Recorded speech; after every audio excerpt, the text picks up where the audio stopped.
You loud and clear. Loud and clear. Forgive me, guys, if my voice goes out tonight. It's because I'm still like I've been hit with a plague. I'm sure. Let me just turn my music down. I've been hit with a plague because it's been one thing after the other. It's been like this all started in like September with this cough that wouldn't go away. I think it was September, and then we looked into it, and we were looking into persistent cough, and turned out to be, long story short, the whooping cough. We've been corrected quite a few times. It's not whooping cough, it's whooping cough. Whooping. Yeah. But we've all got the whooping cough. Well, I tend to get things the worst. You look into it, this man flu thing is not a myth. It's actually a real thing. Man, apparently it hits us hardest. The man flu. So but yeah, I got it the worst, and then after that it was then flu season. So the whooping cough actually is there's also another name for it. It's called a 100-day cough. So you have it for like just persistent coughing and phlegm for about 3 months or over 3 months, and then it subsides. But right when it should be subsiding, we hit the flu season in Christmas, and I caught a new wave. So it's like I don't know whether God's judging me or something. I feel like I've been hit with the 10 plagues of Egypt right now, you know. But yeah, just forgive my voice. I remember, when we did our live, I was coming over from something too. I don't know if it's the same thing or because a lot of people over here have been getting sick. Right. With the same sort of symptoms then. Yeah. And people are saying like it's COVID-25 or whatever, but Yeah. I don't know about that. Yeah, well, we've been hearing that there's a new thing in China. We don't want to say anything to upset the algorithm, but like it'll be interesting to see what new things the powers that be have in store for us, you know. No, definitely. But with this knowledge is, timeless because, language is one of the ways that we can conserve our culture and we could prove, the links that we have with classical civilizations, and it's pretty undeniable. Definitely. So let me just introduce guys. So thank you if you're joining us now. That's good. I see 11 people watching right now. So we might as well just kickstart things off in the way of an introduction. The first live in the new year. Just got to get that out of the way. Happy New Year, everybody. Happy New Year to the Trill Black Nation. And this is something that's been on my mind for a while. We kind of started it with the look into Hausa, the link between the Hausa language, which is I think the largest ethnic group. I don't like ethnic group or tribes or things like that, but I like to say nation. The largest African nation is the Hausa nation, which I didn't know till I started doing the preparation for that live. And we looked at the links between their language and the ancient Egyptian language, and we found out in 2.5 hours with the brother Amin, who I came to meet and know through the True Black Endeavor, through Instagram. Actually, if you're not signed up, if you're not following True Black on Instagram, you absolutely need to do that, and then be added into a little group I've got going on Instagram where we collect intelligence information on the diaspora. And I met the brother Amin through that, and he's a Nigerian American brother, and he's based in America, but he's got his ethnic background is Hausa or Northern Nigerians, and that live was amazing, absolutely amazing, with the amount of knowledge that we delved into, the links between the Hausa language and the Egyptian language. The ancient Egyptian language, and we found that there's actually quite a lot that they miss out. So the experts miss out a lot in neglecting inner Africa and the links, the fact that you can't divorce the ancient Egyptians from Black Africa, that Black Africans, ancient Egyptians were Black Africans. In neglecting that fact, it's almost like they're cutting. There's a beautiful English expression, cutting your nose to spite your face. The whole Egyptology cartel cuts its nose off to spite its face by neglecting inner Africa when it's looking into to Egypt and the history of ancient Egypt. We found in that live that there were things that started to make sense with the Egyptian language when you look at the Hausa link. It was amazing. I'm going to condense that live into a video. I absolutely have to, because new stuff has come to light even since then. So shout out to brother Amin, who is, I think his name is AHK Anu on Instagram if you want to follow him. But so yeah, that's where that started, and now we're moving into further down south into Africa, West Africa, still in Nigeria. My cultural background, which is Yoruba, I'm part of the Yoruba nation, and so we're looking at that. Next, we'll be looking at the links in East Africa, specifically Uganda, and I got something lined up for that as well. But for this live, I decided to invite back the brother Kamji verse. Everybody who is in space, is in this sphere of information. What's up, Infinite Rosetta? I see you. I see your comment there. What's up, Peace Chat? He says. What's up back to you?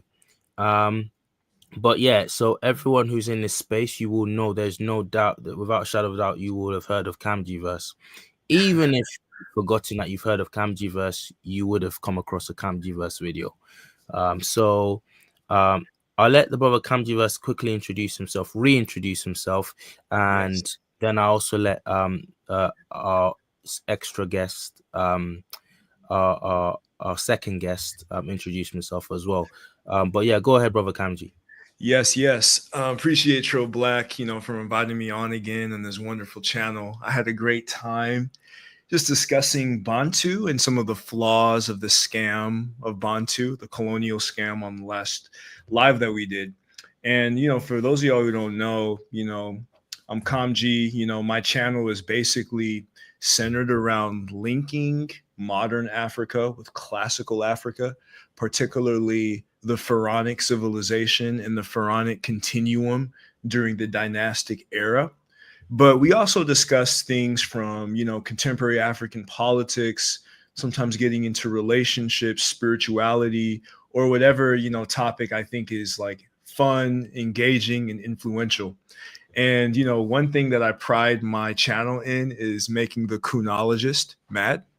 And kunologist, it's it's a word that I coined just to describe those who are fueled by self-hatred, who are dedicated to undermining the progress and the aspirations of the Adulawo, or the Ili Adulawo, Well the done, yeah. Black Nation. And you're going to see some of them maybe come into this chat or have response videos to this, because whenever we go live, we always make them mad, and I pride myself in that. So I'm pleased to be on here, and I look forward to this engaging conversation. That's good stuff. That's good stuff. Thank you for that, Kamji. Yeah. So that just to recap, a recapitulation. I love that word. Ever since I rediscovered the fact that recap is short for recapitulation. Yeah. To recapitulate, that live was amazing as well. We looked at the the falseness of the Bantu dichotomy. Yes, there are there are differences in cultural in our culture as African and Black peoples, but I think when we looked at the genesis of the Bantu classification taxonomy, we found in that live that this is just for people who missed that live. You can go and check out that live after this is done, so I recommend that you do that. But we found that it was artificial. It was something that was created because it was convenient for colonialists to create it. Colonialists, particularly who kept coming up against this wall of this connectivity, especially along the Eastern Corridor, Eastern Africa, north to south. They kept coming across this connectivity between Egypt and and Inner Africa. And one of the things that was convenient to do was to start this classification of saying, well, the true Negro is based on the true Negro trope, which is these really dark Africans with very stereotypically Negroid features. They are Bantu, and they have nothing really. No, I say really, but in their worldview, it's nothing. Forget the word really. Forget the superlative really. They have nothing to do with ancient Egypt. They are Bantu, and that was very convenient for them. Now, we found in that live that it was brought out. It was based on a video that Kamjiverse did on his channel, so check that video out as well, where he went into how actually it was. You went back to the originator of this, and you found the very specious grounds on which he based that. I actually have another live planned in which I'm going to be interviewing somebody who has who's from that cultural background, who the word Bantu is whose culture and language the word Bantu is from. And he or she got in touch with me soon after that live, based on that brilliant live and that brilliant information we got from Kamjiverse. She got back to me saying, look, I know for a fact that this word has been misrepresented and misused. This wasn't meant to this wasn't meant to be a thing that we classified ourselves by. It was just a word that meant people. It literally just meant people. Yeah. And she was very angry, very vexed in her email, and saying like there's so much more to this. So I said that I would have her on at some point in the future. But that was a great live, and it kind of intersects with what we're talking about today.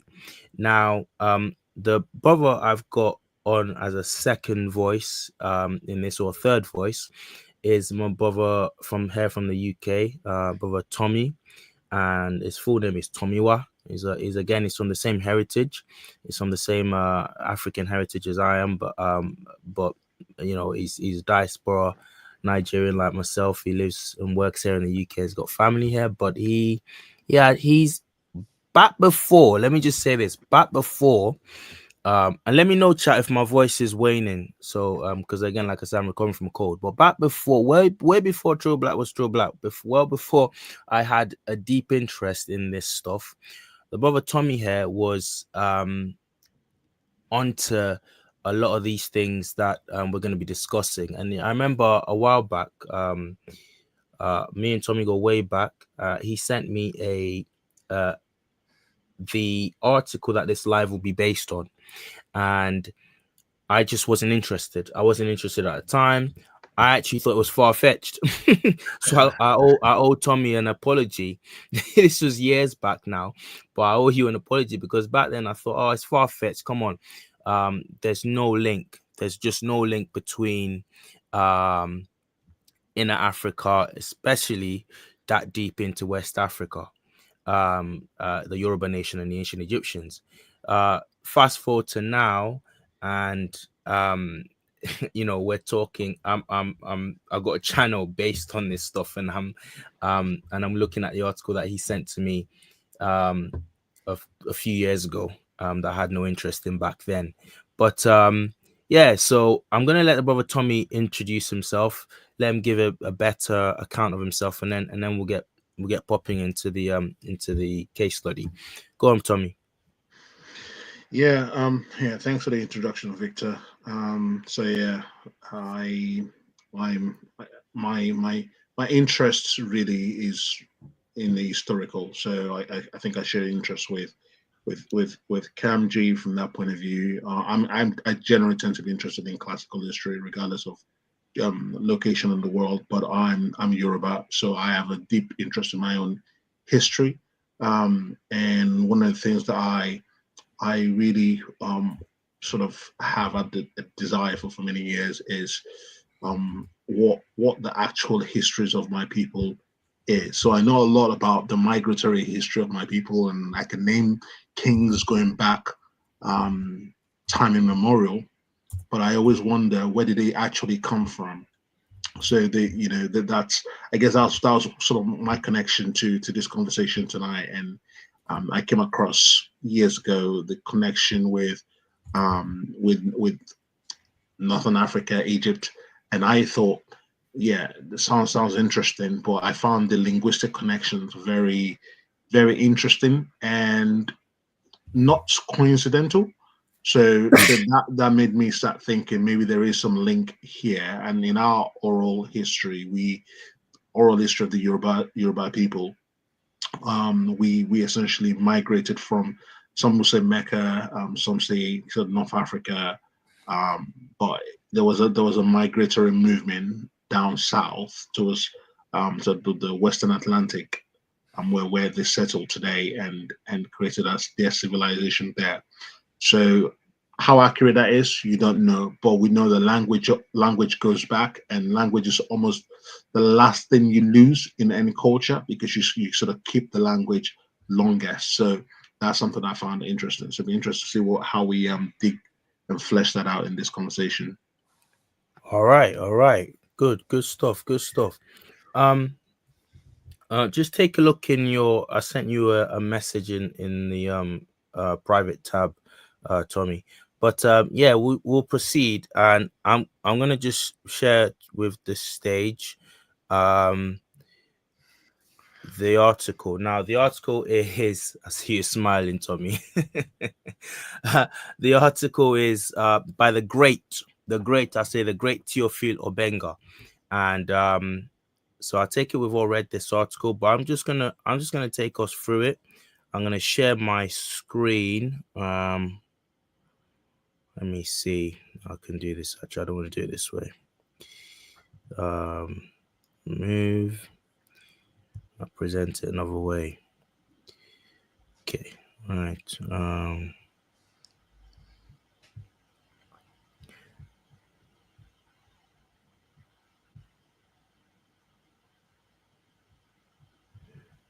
Okay.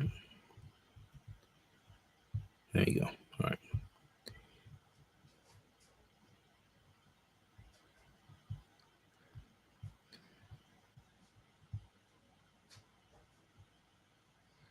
Go. Um. Sorry, guys. We're just still getting used to all of this. It's all technical stuff to me. But that's not what I want to do. I'll get that up first, and then can go into it. Right. As you're doing that, I just want to say that even some of the most conventional standard Afro-Asiatic linguists, and we know that Afro-Asiatic is a phantom, it's a myth of historical linguistics, but they will admit that the ancient Kemetic language or Metremenkhemi is the closest to so-called Chadic, or the closest to a language like Hausa, to the extent that scholars like Elaine Anselin even suggested that that family be renamed Ethio-Chadic to account for that.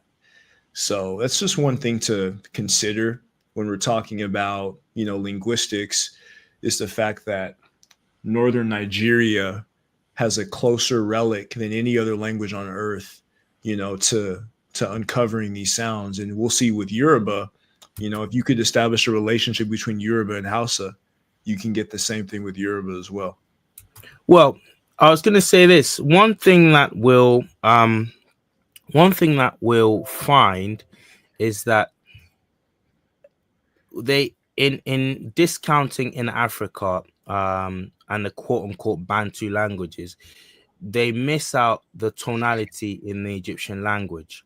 I asked Google not long before this live just to confirm whether ancient Egyptian tongue was a tonal language. And of course, like the AI thing, which is they're testing out right now, which we know is here to stay. But the AI answered back at the top of Google saying, yes, indeed it was. And it's just clever software. It's just basically collating a bunch of opinions on the internet. So I went directly to those sources that it was collating from, and they kind of touched on it, but with no real depth. And that's part of the problem, because you've got a discipline that's dominated by people who have no real cultural grasp of what they're dealing with. If the ancient Egyptian tongue, like many many African languages was tonal, then quite a lot in Egyptology and in the understanding of that language is missing without consulting the wider continent. Do you feel what I'm saying there, guys? No, definitely, definitely. That would be a huge misstep in uncovering a lot of the cognates, that are found with inter-African languages. Tommy, can you tell us a bit more about that tonality aspect of things? I was going to play us a video, but I don't know that it's quite a long video. It's 20 minutes, but I was going to play snippets of it, but it was just talking about the tonality of the Yoruba. But I think you can explain that to us about the 3 different tones that we have in Yoruba, and yeah, just the significance of that. Yeah, it makes a whole world of difference. So one letter or one word spelled with the same letters or same looking letters can give you 3 or 4 different meanings. So the word EGBA, or rather I'll use IGBA. So Igba, Igba, Igba, right? Igba, Igba, Igba, Igba is I believe that's garden egg. Igba is time. Igba is a god, like a dish, like a bowl. So it's the same spelling. So Egyptologists might be looking at, and this theory is very interesting. And I know that they've backfilled using modern Coptics to sort of help them sort of reconstruct what they think the ancient Egyptians sounded like, because of the Egyptians just have consonants, but the vowels were not shown. So it's difficult to see what they filled those consonants with, number one, but also what those consonants sound like, because the consonants make all the difference in language. So language like Yoruba, you change the sound of the vowel, rather. You change the sound of that vowel, and it's completely different meaning. So that means that there's probably a whole world of Egyptian linguistics that is still essentially missing or hidden from us because of that lack of knowledge of the impact of the vowels in the language. So I don't know if that sort of touches on what you're saying. Precisely. And this will be clear as we look at this article. Right, I got everything set up. You can see that on the screen. And I just do a quick shout out to the comments that we're getting in here. Mr. Black Gold says, will I open the panel up later? Do you know what? Once we got past I don't want it to get too distorted, and like they say, too many cooks spoil the broth. So we will first get through what we need to get through pronto, and then if we got time and if brothers aren't too tired and they want to stay on, I will actually do that. I'll invite you into the chat if you're still here. So let's go ahead and cook on this topic. So we got this article by Teofilo Benga, who I discovered is 90 years of age right now, I think. And so, my goodness, I thought he was in his mid 80s. I didn't know he was that old. I think he's probably going to turn 90 by my calculation. Wow. He's 1930 something. Wow. Dude. So yeah, that's crazy. So yeah, and I think when the most recent interviews I've seen of him, he's still quite got a pep in his step. He's still doing well. Can you make the screen a little bit bigger? What's that? The PDF itself? Yeah, and you might want to hide the comment so people can see the full PDF. Yeah, like saying it's blocking the screen. Okay, cool. I get what you're saying. Okay, let me do that. Yeah. Just get that out of the way. Happy New Year to No BS. Shout out to y'all in the chat. And yeah, I don't agree with the 60% Greek loans, because there's a difference between cultural words and basic lexical items. Which Coptic does have a lot of Semitic and Greek, but I don't think it's that high. That's pretty high. 60% is crazy. Mm. Right, let's get started in this article. Right. So I've got the comment out of the way from Yars Very Real. So if I think, oh, can I make that bigger? Okay, I'll just zoom in a bit better. Okay. I am if you I don't know if You anyone's seen see, that meme of the old lady with the computer. It's a very old meme. It's an old white lady squinting at a computer screen, and it's just got many different um like stuff that's people just insert into like the just different comments that people insert onto the actual image. But I am that old lady when it comes to tech, and I feel like I'm getting more and more further and further away from whatever is out there. So it's not too bad if you full screen it and the whole page, which is fine. Like I can see I'm gonna the writing. close. All right. What Yeah, about now? I just asked ChatGPT for whatever it's worth, and they said it's 10% of Coptic is Greek. Okay. Right, this is what I'll do. I'll stretch that out there.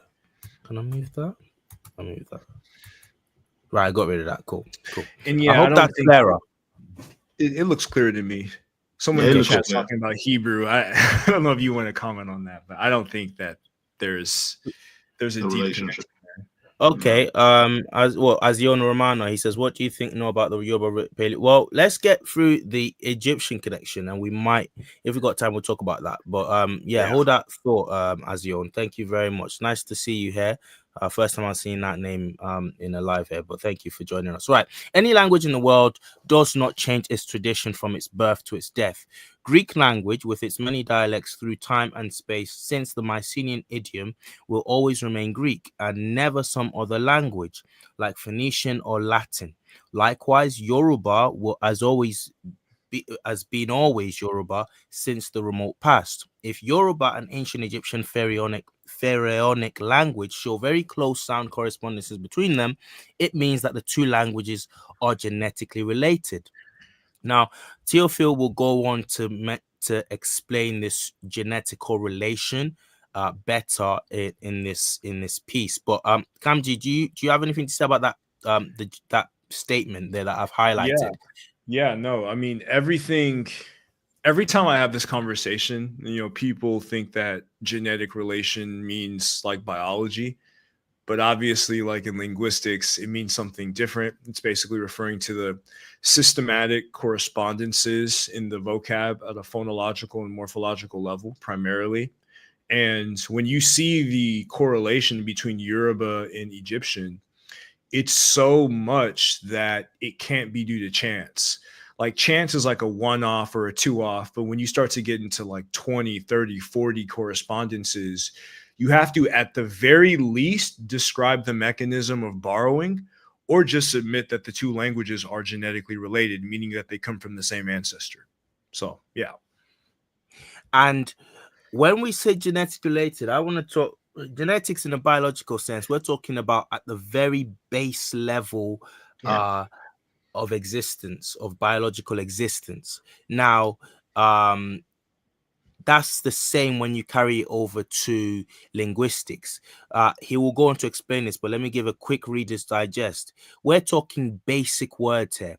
We're not talking words that could have been loaned, like such as English is quite notorious for this. English absorbs as absorbed other languages. I know I got a comment ironically. You get them whenever this topic is being discussed. You get it all the time.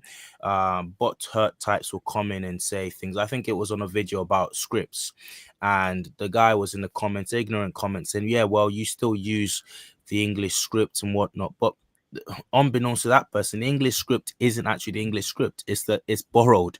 It's itself a Latin script, and that itself is borrowed from ultimately from the Egyptians. So scripts are a very weird thing. It's like in the history of human civilization, human beings are busy for the most part surviving. So not for the most part, we just borrow from other cultures and we develop from other cultures.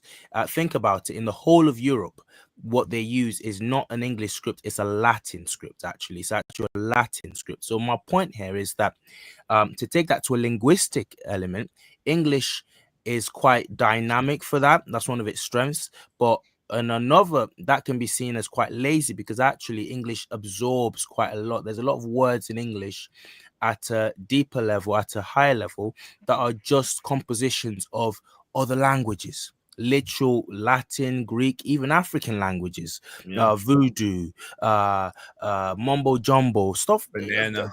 you know, Yeah, Arabic words that Indian, are, Arabs, you yeah, know, Arabic brought word, yeah. into barracuda. I discovered is not a European word. It actually goes back to West Africa, our word for shark. And so you've got that in the English language, whereas what we're talking about when we say genetically related, we're talking about a base level, very basic words. What Teofilo Benga says there is, if Yoruba and ancient Egyptian, I'll repeat that sentence, pharaonic language, so very close sound correspondences, it means that the two languages are genetically related. We'll carry on and we'll see how that's further on demonstrated. But I just want to do a quick shout out to I think we just got a super chat, Black and Rampage. that is from Black Rampage. Thank you so very much. He says 2024 you cooked, stay in the kitchen, chef. Thank you, brother. Black Rampage, that's $20 straight from the US of A. Thank you so much for that, Black Rampage too. Okay, so we are gonna go back to these this article. Tommy, sorry, I don't know if you want to add anything to that. No, I mean, I think you guys have captured it well. The fact that the comparison here is done at a very sort of fundamental level of the language, and that connection, I think Kamji captures that also very well, which is when you start to get that trend, that pattern of similarities, you're no longer talking about something that's just happened by pure luck. You're now saying there's something that's happened in the past where these, which are massive. In front of me, I've got a picture of a map of the whole world, and you can see Egypt and you can see like West Africa, Nigeria, and you can see they're quite separated by a number of countries. But the fact that there's just language at the very base level, the similarities there tells you that something's happened, and there were some interactions in the past. So you can't chalk it up to coincidence At all. Right, I've got to move on. Indeed, chance similarities between two or more languages do not obey to any system. Mr. Teofilo Benga is a francophone African, so he's writing in a language that is like three removed now. So you will find some grammatic irregularities in this article. So, but that's just by the by, just as a little warning. He says, indeed, chance similarities between two or more languages do not obey to any system. That is, there is no regularity by mere chance or at random. Let us be more explicit. Phonetic laws and sound correspondences have exceptions, but their help is very crucial in eliminating false etymologies and dubitable reconstructions. For example, Greek theos, God, and Latin deus, God, seem to be very similar, therefore related, and developed from a common predialectal stock. To technically decide, the following question must be answered. In what context or environment, that is, in what linguistic conditions, Latin D corresponds to Greek theta? And then he goes off demonstrating what he's saying there, which is essentially what I feel like Kamji, you're better place to explain this, because you said something a while back. You have a beef with pseudo linguistics, so you Oh might yeah. be you might be best put to explain what he's saying here with this phonetic fallacies there. Yeah, well, basically what he's saying there is that even though words may look similar, you have to be really specific in understanding like the phoneme and morpheme boundary. And you also have to be able to describe the different phonetic transition Like in the case of Theos, Obenga has another article where he presents a pretty valid argument that it descends from a Kemetic word for image in tit or tit, right? And though it may sound super similar to Dios, and many people have, anticipated that since they sound similar and since, they mean something similar, theology being related to the study of God and Dios obviously meaning God, they must be related. But if you can't describe the specific phonetic law that led to from the pre-dialectical ancestor to the descendant, then that's not a valid argument in historical linguistics. Right, right. He goes on to say, I'm going to skip quite a few just paragraphs, just so we can get through this. He says, I'll go to the highlighted bit. He says, thus the task of historical linguistics is basically grounded in the hypothesis of the regularity of phonetic laws and sound correspondences. It's what I read into that is that's it, it's a numbers game. It's a statistical thing. On a statistical level, if you keep seeing if you keep seeing the same rules again and again and at a fundamental level, you are likely dealing with a language that has the same roots, the same from the same family. A series of lexical facts is always required in order to eliminate chance similarities. A series of lexical data gives to the comparison its systematic appearance. Blah blah blah. He says, two or more languages from the same geographical area give a lot of problems to the linguist because regularity can be due to contamination, dialect mixture, influence, borrowing of technical terms. For example, Greek and Latin influence is shown in Oscan deities. Dot dot dot. He says, I actually want to stop there. He's saying there, just to explain that bit. He's saying, and correct me anyone if I've got this wrong or you've got a better twist on it. He's saying that languages from the same sort of geographical area can sometimes look like they've got they're linked because, well, they've got similar sounding words, similar words, whatever. But he's saying there that actually that can be just due to later borrowing from each other, cross-cultural contamination. And that's something that I have to watch for. I had to watch for looking into this because you can say, well, for example, you can say the Yoruba peoples and the Asante peoples are related because they've got this and that similar, but not necessarily, because that could have just come about through later interactions with each other and borrowing of words, such as English has done with many other languages. So but in this case, Obenga goes on to say ancient Egyptian pharaonic language and modern Yoruba language are chronologically and geographically two distant languages. So if we find links between these two languages, fundamental links between these two languages, then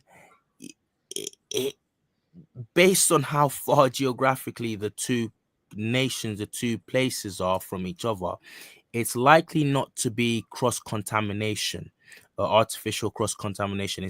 It's likely, as he goes on to say, however, if we find regularity in comparing them, the conviction of their common ancestrality becomes more and more probable.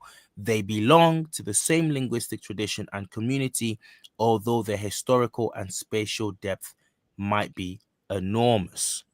Brother Tommy, I don't know if you got anything to say there.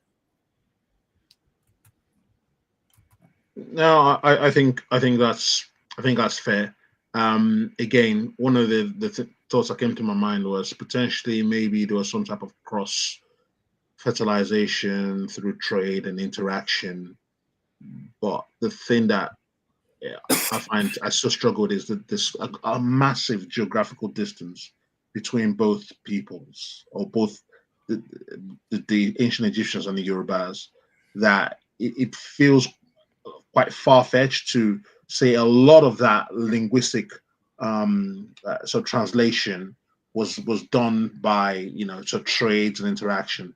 it feels like more maybe at some time they were one and the same people or came out of that area and then maybe migrated to a different area once to carry the language. So that's what I'll say about that. Yeah. Thank you for that, Tommy. Kamji, also, you did a video. I was watching. I've not finished watching it. It's on my to-do list. But you did a video. I can't remember what it was about the ancient Egyptian and the slave trade or something like that. Oh yeah. And in it, I think you mentioned about how, you mentioned how there are several migrations.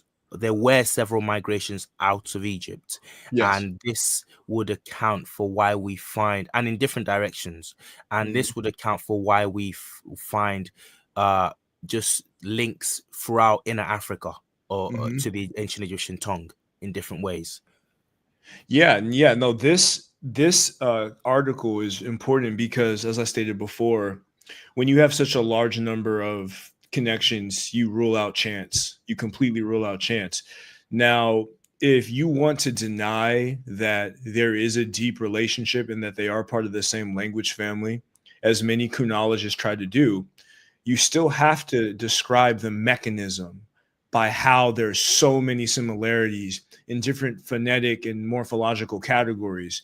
And just saying that, oh, they migrated from here to there, that's not enough, because you have to describe, okay, how did they get the same or similar words for weaving? What did they do in the case of ironworking? What did they do in the case of horseback riding? Like, you have to describe all those mechanisms. And for these skeptics, it's just almost impossible to do that without any archaeological or genetic or external evidence. It's much more easier and logical to accept that the fact that with all of these connections, they come from the same ancestor. Like, that's the easiest explanation to conclude. Thank you for that. Shout out to Mr. Black Gold with a £5 super chat. Pay my dues and respects. 2025 is our year. I say a big amen to that. Let's from your lips to the creator's ears. Okay, so let's get back to this piece.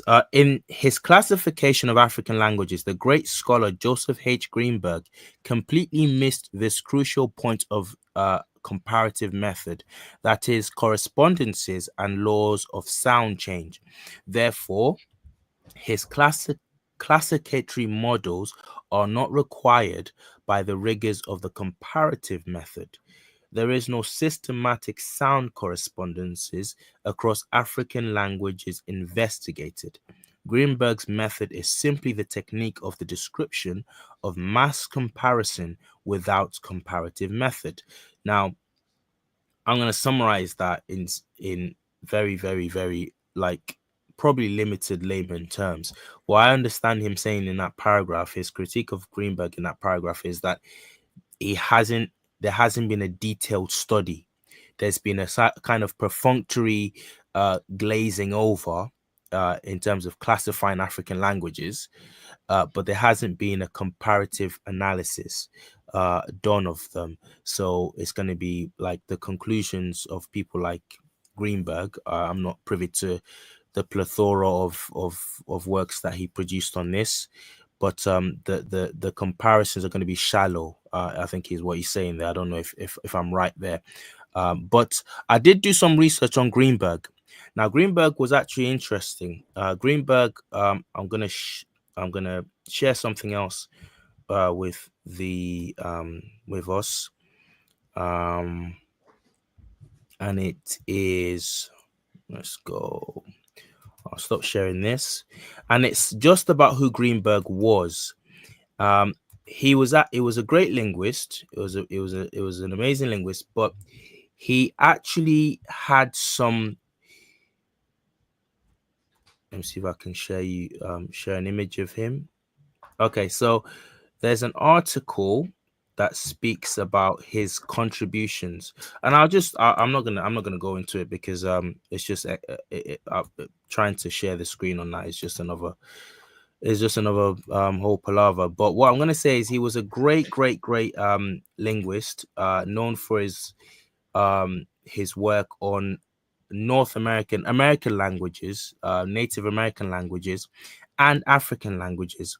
However, he ran into some trouble with when he said his main controversy was criticizing this idea of migration across the Bering Straits. So I'll just summarize this for people as best as I can.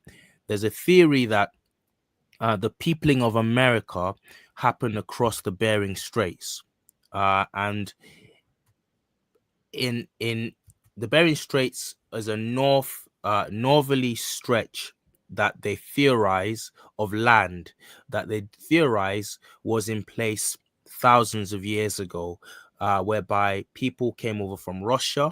Nomadic peoples came over from Russia, from that northern stretch into America, into the north of America, helped along by the fact that there was solid ice in that period, that and there was less water, which allowed for some stretch of land. So that land, combined with a long, large, massive geographical stretch of ice, allowed the peopling of America from the north. Now, in doing this, these folk have actually they've kind of shot themselves in the foot, because here's what I find funny about this. Now, you have the peopling of America, according to this theory, which could well have happened. I'm not saying it didn't happen. Greenberg's point was that it couldn't have happened as often as people state, because by his theory of languages, he classified the North American language groups, the Native American language groups of North America, into three major groups, families.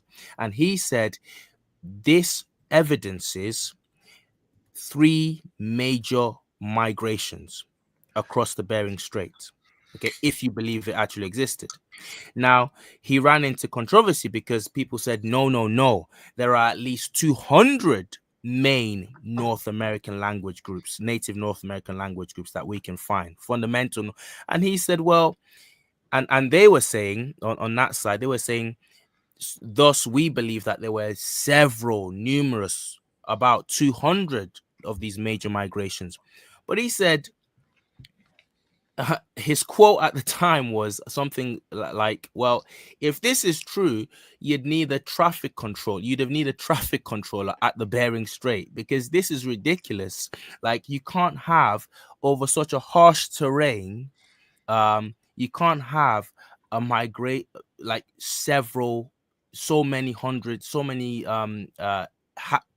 migration events of people across such a harsh terrain. Now, here's my point with this. I'm actually on the side that it's possible for people to have migrated that many times. It's possible.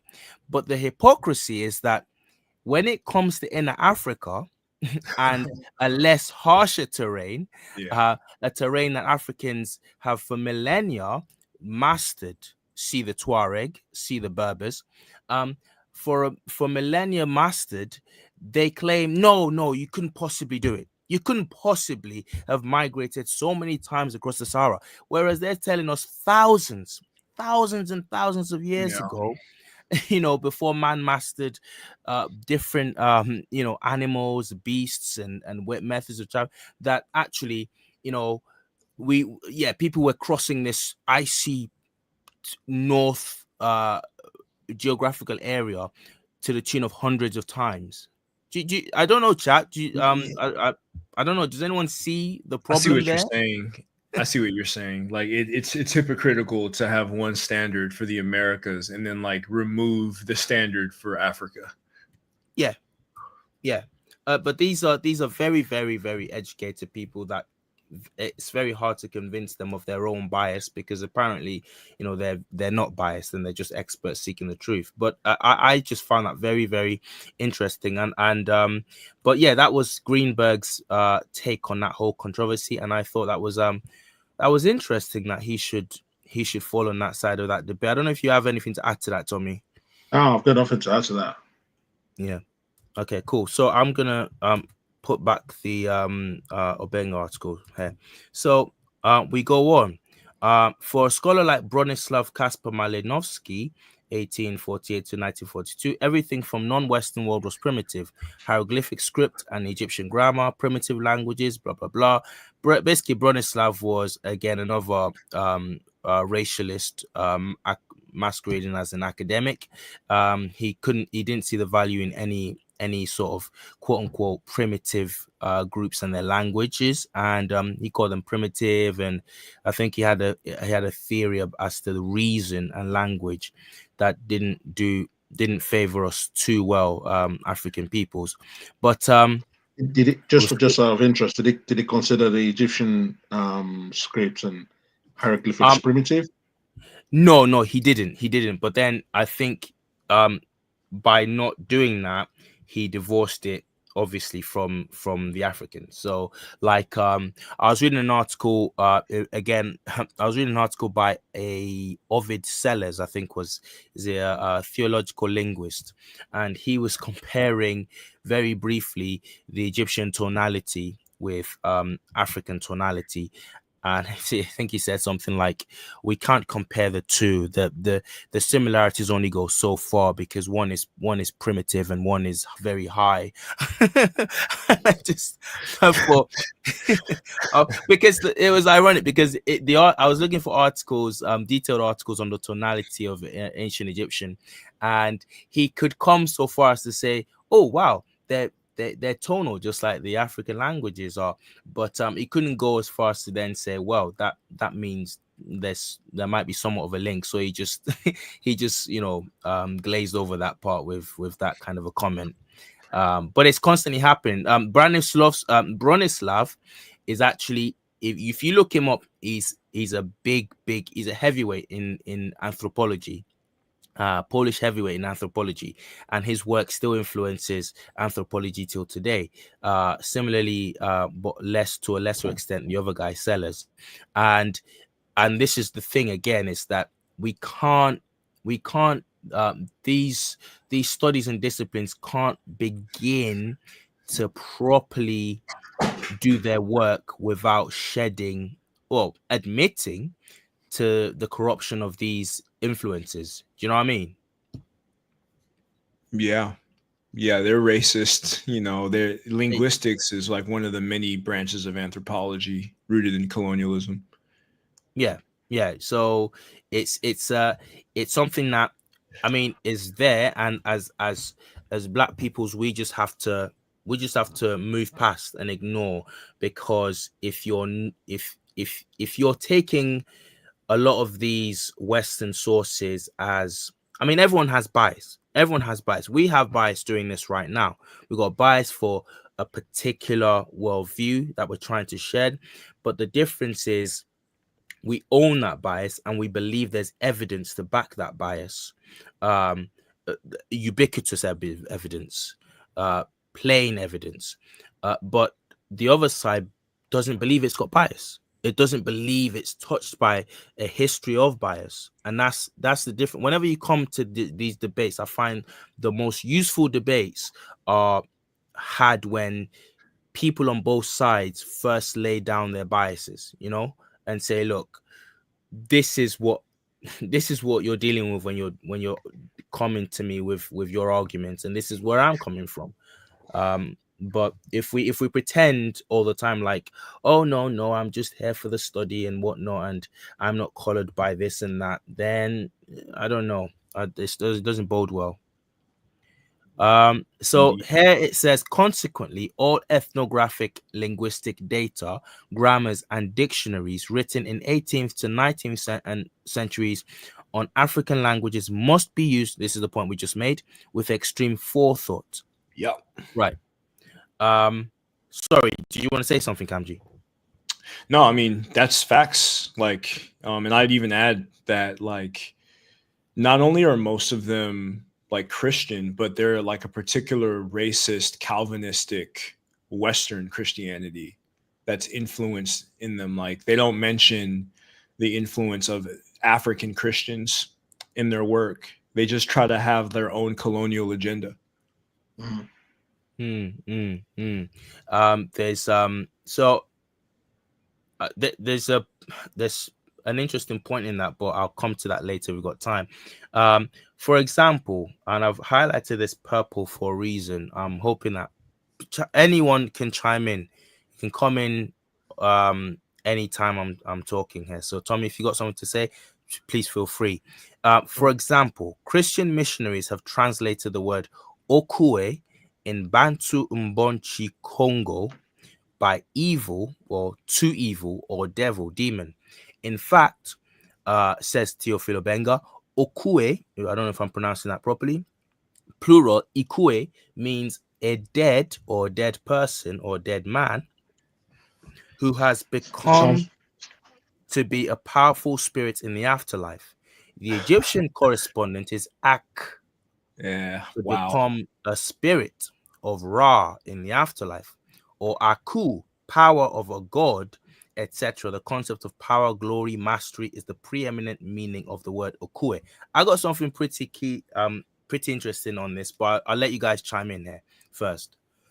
yeah, it sounds when I saw that it reminds me of Oku in my Oh my language. goodness. There we go.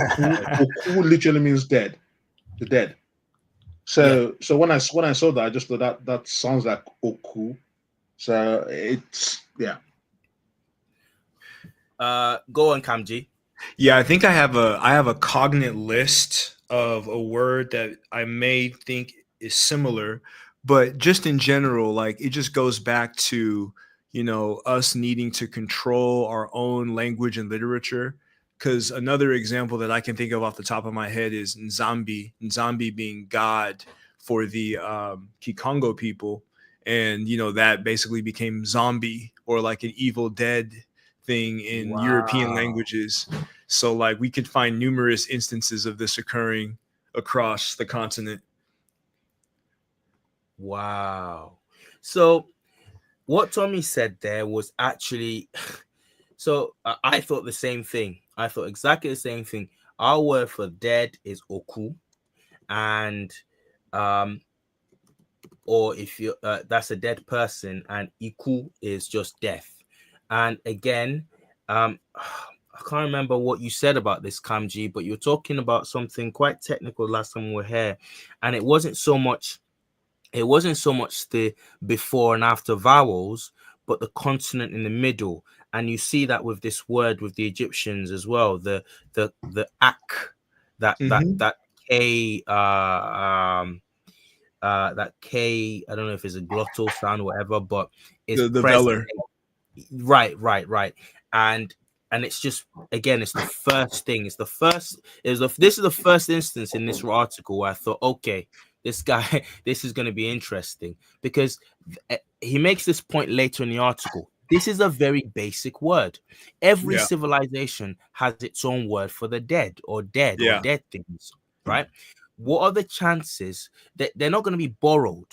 Okay, so very basic words like this, very basic things aren't going to be borrowed. They're going to be things that either if you see similarities, this is indicating a family group of languages, and you have that here. I don't know if you want to add anything there. Yeah, I want to add like in Medumba, which is the language that is my parents' language. Dead is quo. So like there's a obvious correspondence on that initial velar with Yoruba oku and then with ak in Metremenkhemi or the ancient Kemetic language. So it's just validating, the Paleo African continuity. Wow. So what's can you tell us what you said this the last time we were talking. You mentioned how your heritage goes back to actually Ife, the Ile-Ife in Yoruba land. Am I misremembering that, Kamji? No, that's my family is West Cameroonian. Okay, sorry. So the Bamilekes and the Bamooms. Now there actually is a relationship, with the Yoruba people. If you look at Aranmian and some Hmm. of the siblings of Aranmian and his cousins and uncles and nephews, according to the research of the scholar Dika Akwanya Bonambela, who is a famous Cameroonian archaeologist and historian, if you were to look at Mwenya, which would be under certain oral traditions Oranmiyan's grandfather, his brother would be the ancestor of the Mandara people, the Bamum people, and the Bamileke people of northern and western Cameroon. So like in that sense, from an orator perspective, there's a relationship. But this linguistic relationship is going to be revelatory on the other end, just to see how similar, these languages are, when it comes to the basic vocabulary. And even the word Bamileke, it could very easily be a Yoruba word. That's a Yoruba name, That's crazy. I didn't know that. That's a Yoruba name, Bamileke. Yeah, Tommy knows that. Tommy knows that Bamileke. Tommy's from the Ile-Ife crowd. That's where the Yorubas believe that their immediate origins in that region of West Africa is. So can you talk about that, Tommy, just a little bit? The whole Ile-Ife thing. Yeah. So the story goes that the Yorubas call themselves the children of Odua. Odua is the equivalent of Abraham to the Yoruba peoples. But Odua's father was a prince called Lamrudu, and Lamrudu was the son of a sorcerer or whatever, Kursi. And the idea is that they came from that sort of eastern or north east part of Africa, and they would essentially, for whatever it was, war, whatever, they were displaced, and then there was this migration that went down south. And then Odua essentially established and settled in Ile-Ife. Now, Ile-Ife could either mean house of love, which mean Ile-Ife, or Ile-Ife could mean house of expansion. However, that's where they settled. And then Odua then had princes, and those princes were the ones that essentially established dominions in the Yoruba nation states around the region. So that is why Ile-Ife is seen as the heartland. It's kind of like what the Vatican is to the Roman Catholics. What Ile-Ife is the spiritual home of all Yoruba people. So that's the best I can describe it. Thank you. Can I reveal the special bit, your special connection to all of this, Tommy, or should I save that for another time? You're gonna do that? No. In fact, okay, good. So I've got your permission. I'm gonna go back to you. You have you have special links to this, don't you? Because you have ancestry that goes back to not really even ancestry. Your direct lineage goes back to the original kings of Ile-Ife, don't they, Tommy? Yeah. So my grandfather was a prince of Ile-Ife. His mother was the last female ruler of Ile-Ife. She was Deboye. She was the daughter of the 45th Oni of Ile-Ife. Now, Oni is the title of the kings of Ile-Ife. Now, only the Onis possessed the title, which means first son of Odua, or in my language, Arole Odua. And that is an acknowledgement that all the kings of Ile-Ife are descended from Odua, and his son Oromia, who was the one that established the dynasty in Oyo, which we know the famous Oyo Empire. But Oromia was also credited for the one to establishing the dynasty in the empire and the kingdom of Benin, the first Oba. So there's that connection with those massive empires. But my heritage goes to the house of Oni in Ile-Ife. And this is all very, very interesting because it's a subject for another live. But just briefly, I'll say this idea that this is one of the things that, especially coming from a legal background, we learned here in law school in university here about the fact that the purported fact that Britain has the mother of parliaments, and the Western world, the Western hemisphere, is to be lauded for having a constitutional system of governance and checks and balances. You have that in America also, this idea of checks and balances. But this is interesting what Tommy's saying, and I think you know about this as well, Kamji. Yeah. Actually, that's not true, because a long time before they settled that system here in this part of the world, we had a very intricate system of governance, which meant that it was a constitutional monarchy. Really, it was based on, you had a spiritual, and this is what I believe, this is part of what allowed the Oyo peoples, the Yoruba peoples, to then spread out and have the empire that it did. Order breeds prosperity. Order and just regimented things being centralized and regimented and disciplined breeds prosperity. And we were quite regimented in our system of governance. You had the spiritual, basically the Pope, the Pope of Yoruba land was in Ile-Ife.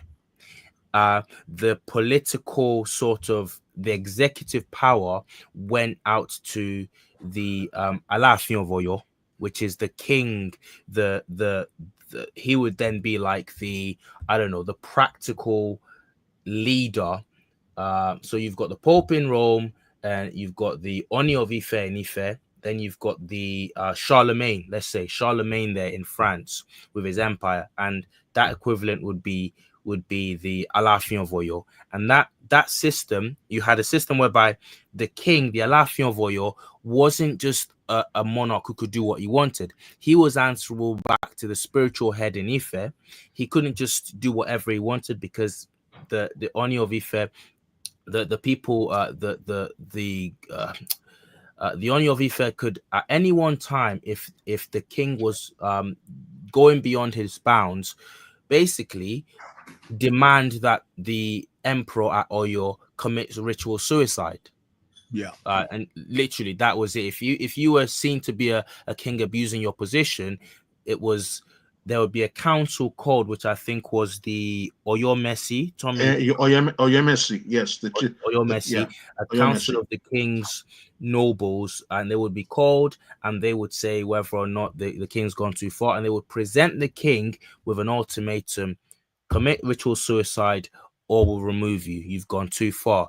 And so the king couldn't do whatever he wanted. It was never like, and this whole system, actually, ironically, the whole system fell apart because people weren't respecting that tradition anymore. Correct, yeah. You had kings who thought, and you had generals who thought who thought they could do what they wanted. Yeah.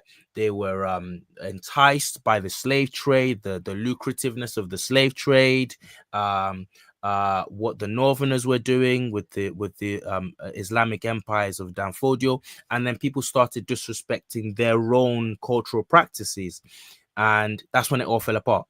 But that's a whole nother live. I don't know. Sorry if anyone wants to quickly add anything to that. Tommy, if you want to do that. That's definitely a very interesting part of the sort of Yoruba history, and the fact that that constitutional monarch was there. It wasn't like an imperial monarchy where the king could do whatever they want to do, and that also was similar even in Ile-Ife, where the chiefs had the power to tell the king, "All right, you've had enough now." And I have stories about this in Ife history too. So yeah, interesting that we had this established system of governance for apparently primitive people long before it was established in sort of European cultures.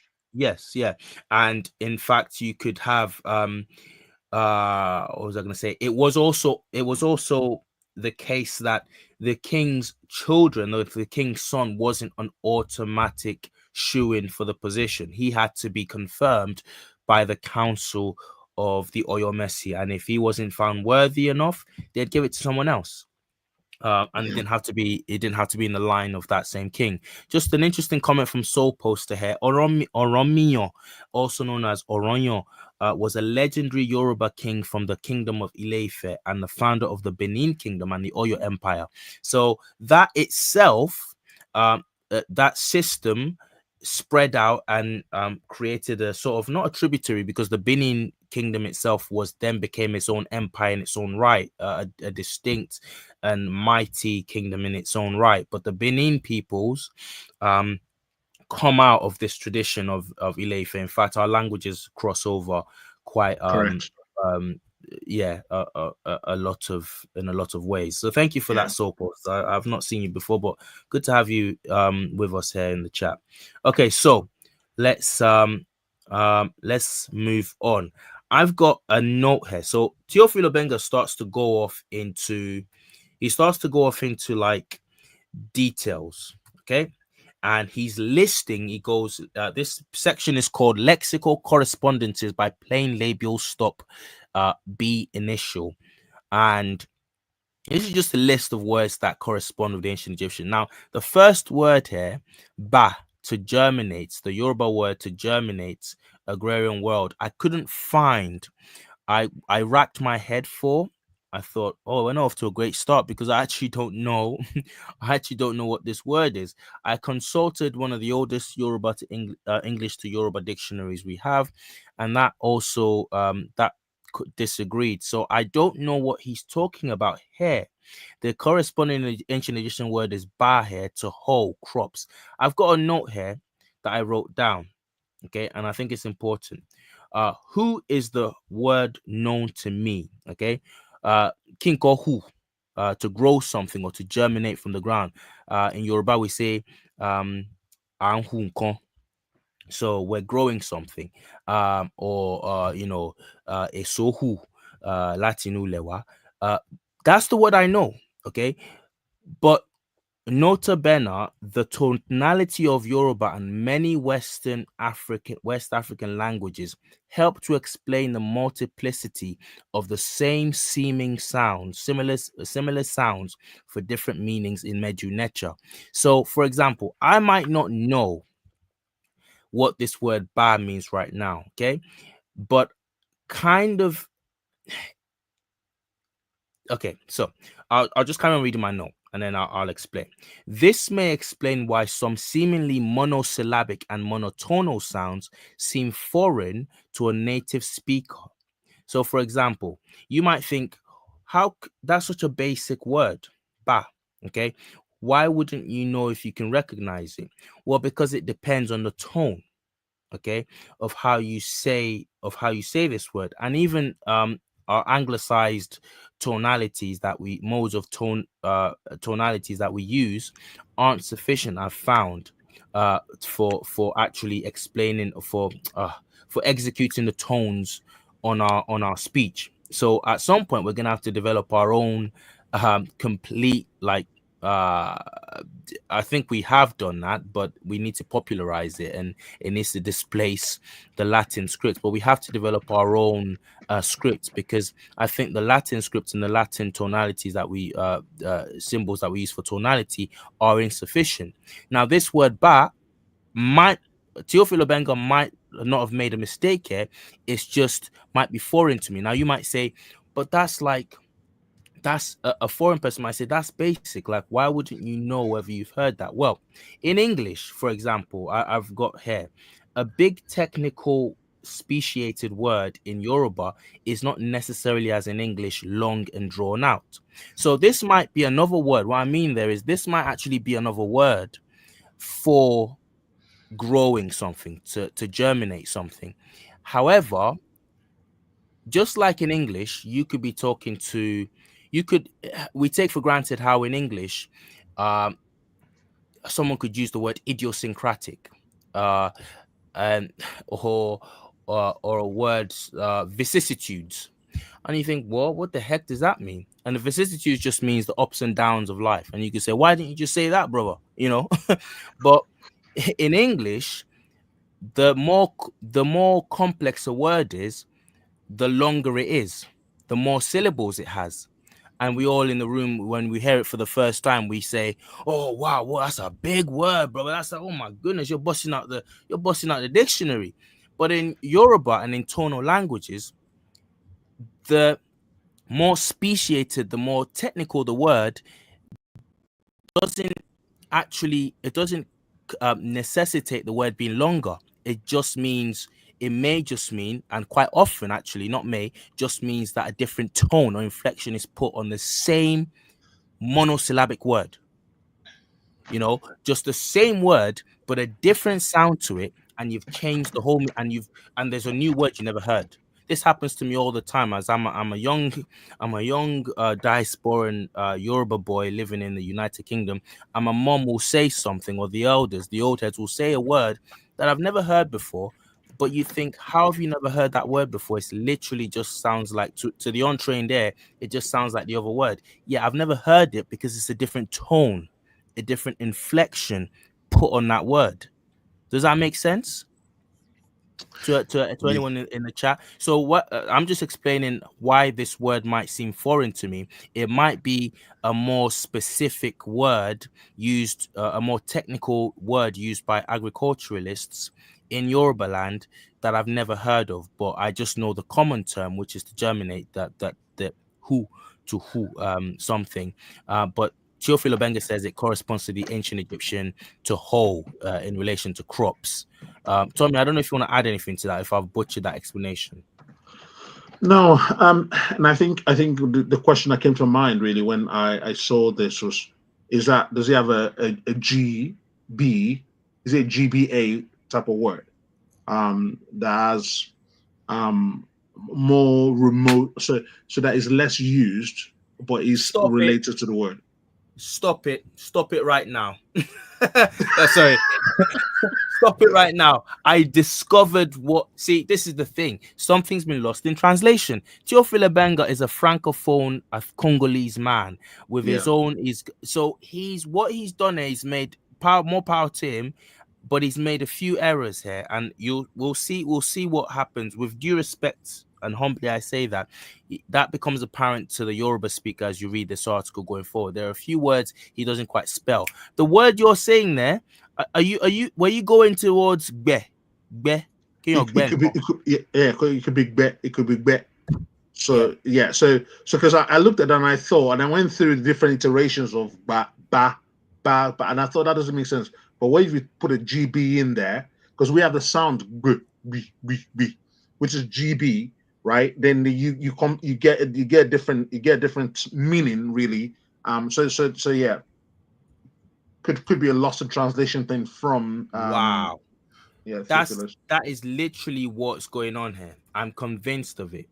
So the word that Teofilo Benga wants to and it's a very complex, if that's the word, it's a very complex word to translate into English, into the English tongue. It's a GB sound, and it's not a straight B sound. It's a word that if you're not familiar with, you will run amok. It will run you aground, and it's a b. Can you bekonga? That's the digger well. Yeah. Right. So a farmer is called agbe. Agbe. Oh yeah, my, that's a farmer is called agbe. I'm done. Oh my goodness. I didn't see it.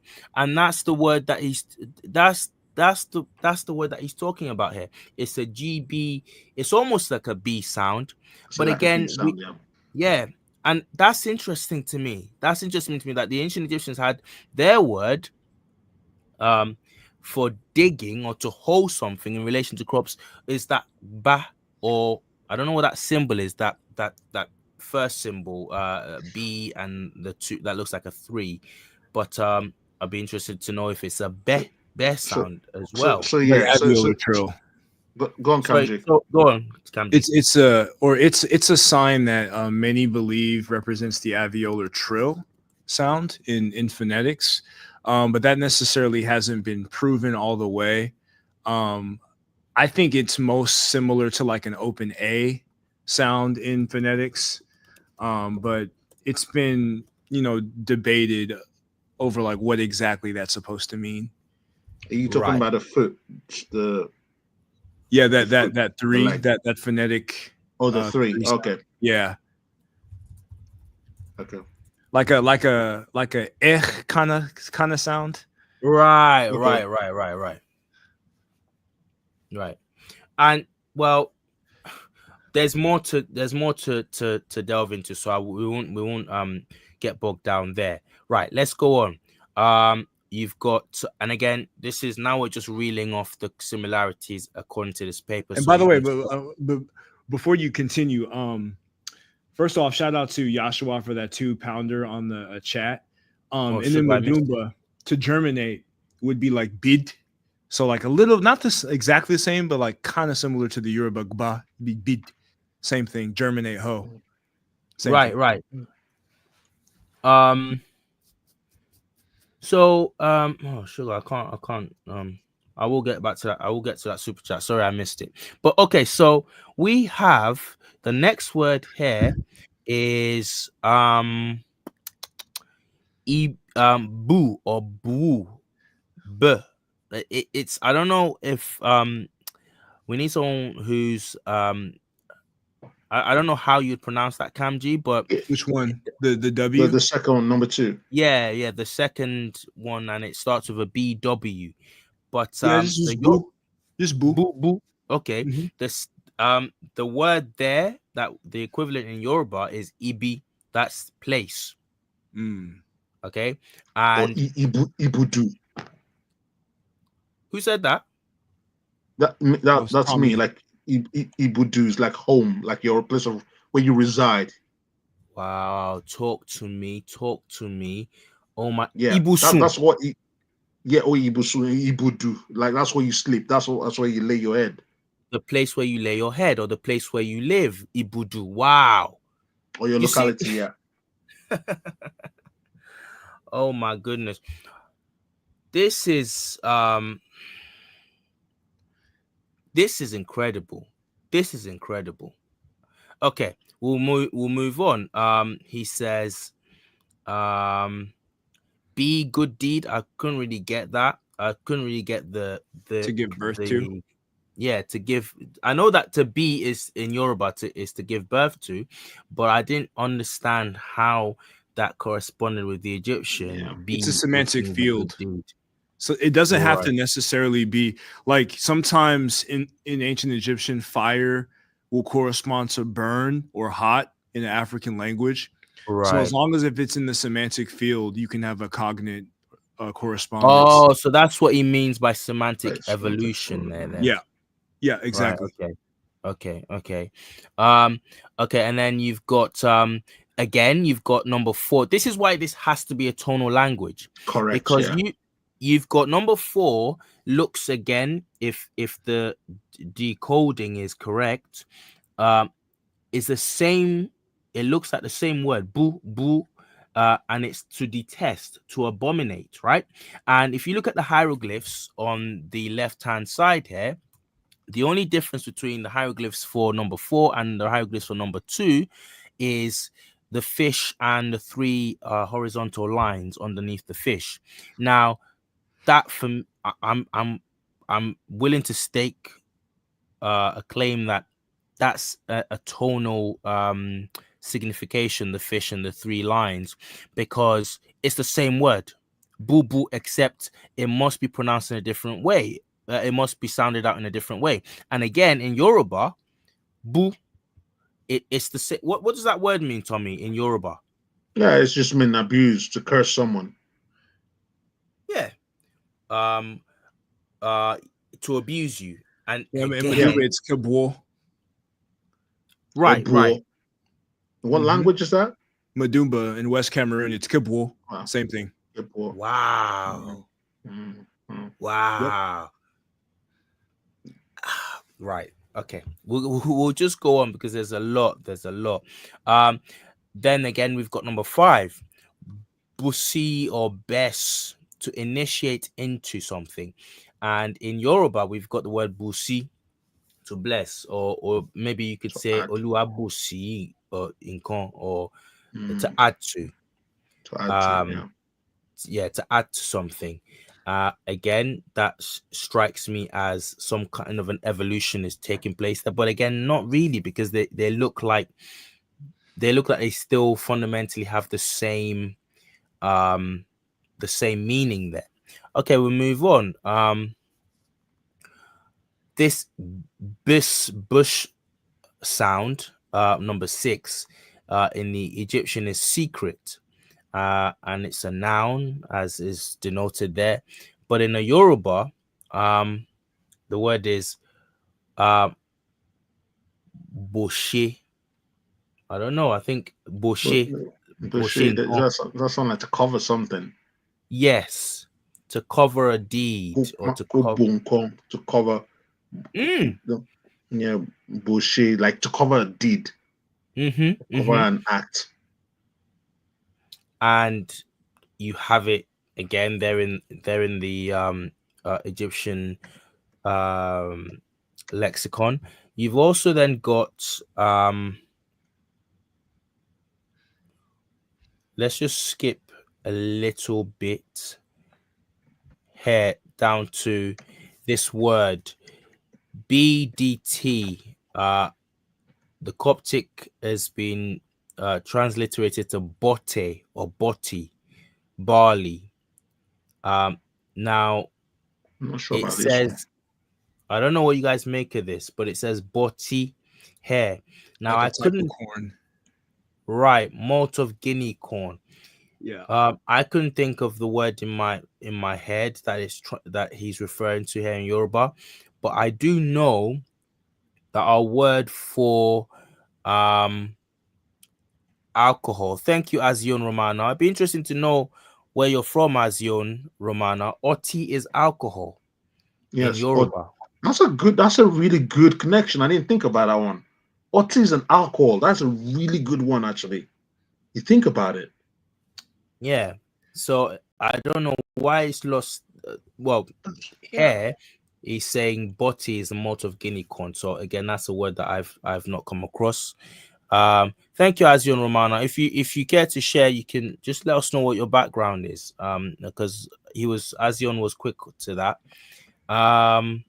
Okay, so we go on to this next bit. The consonant slash forward slash beast forward slash is regular in initial position and introduces the same elements. In hieroglyphic script, the foot is a unilateral phonogram with sound value B. Is a phonogram just what's that? Just fancy for like an alphabet or It's a logogram? sign that relates to a phonological sound. Right, right. And that foot then is the B sound, is the Is the B sound. yeah the B sound? Yeah. Right, Yes. okay, cool. Okay, so 3.2 says lexical correspondences by labial nasal initial. So uh the word but, the conjunction, the conjunctive, the conjunction but is m, is the m sound, and or is centered on that m sound. And he says here ama. Now Ama. it's not ama, it's amo.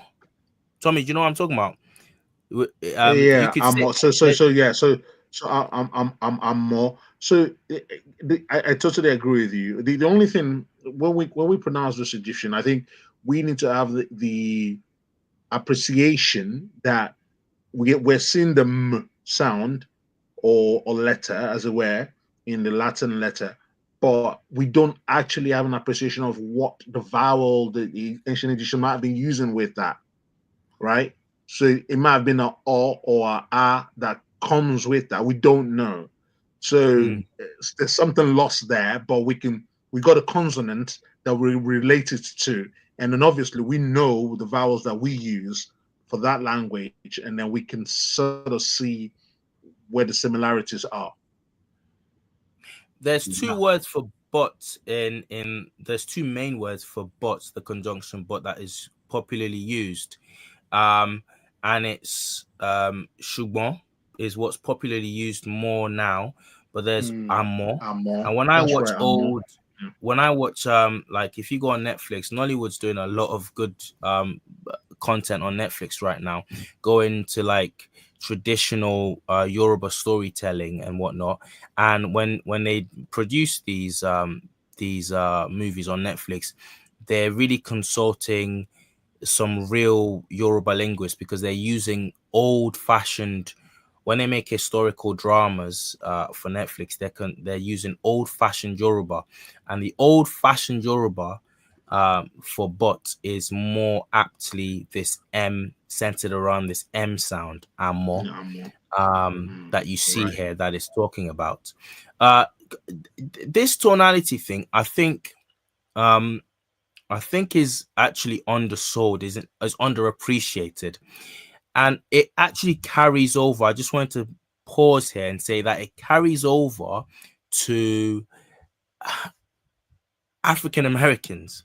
Actually, a lot of Americans, black folks in the diaspora on the western side of the Atlantic, have this even in their in the way they use the English language.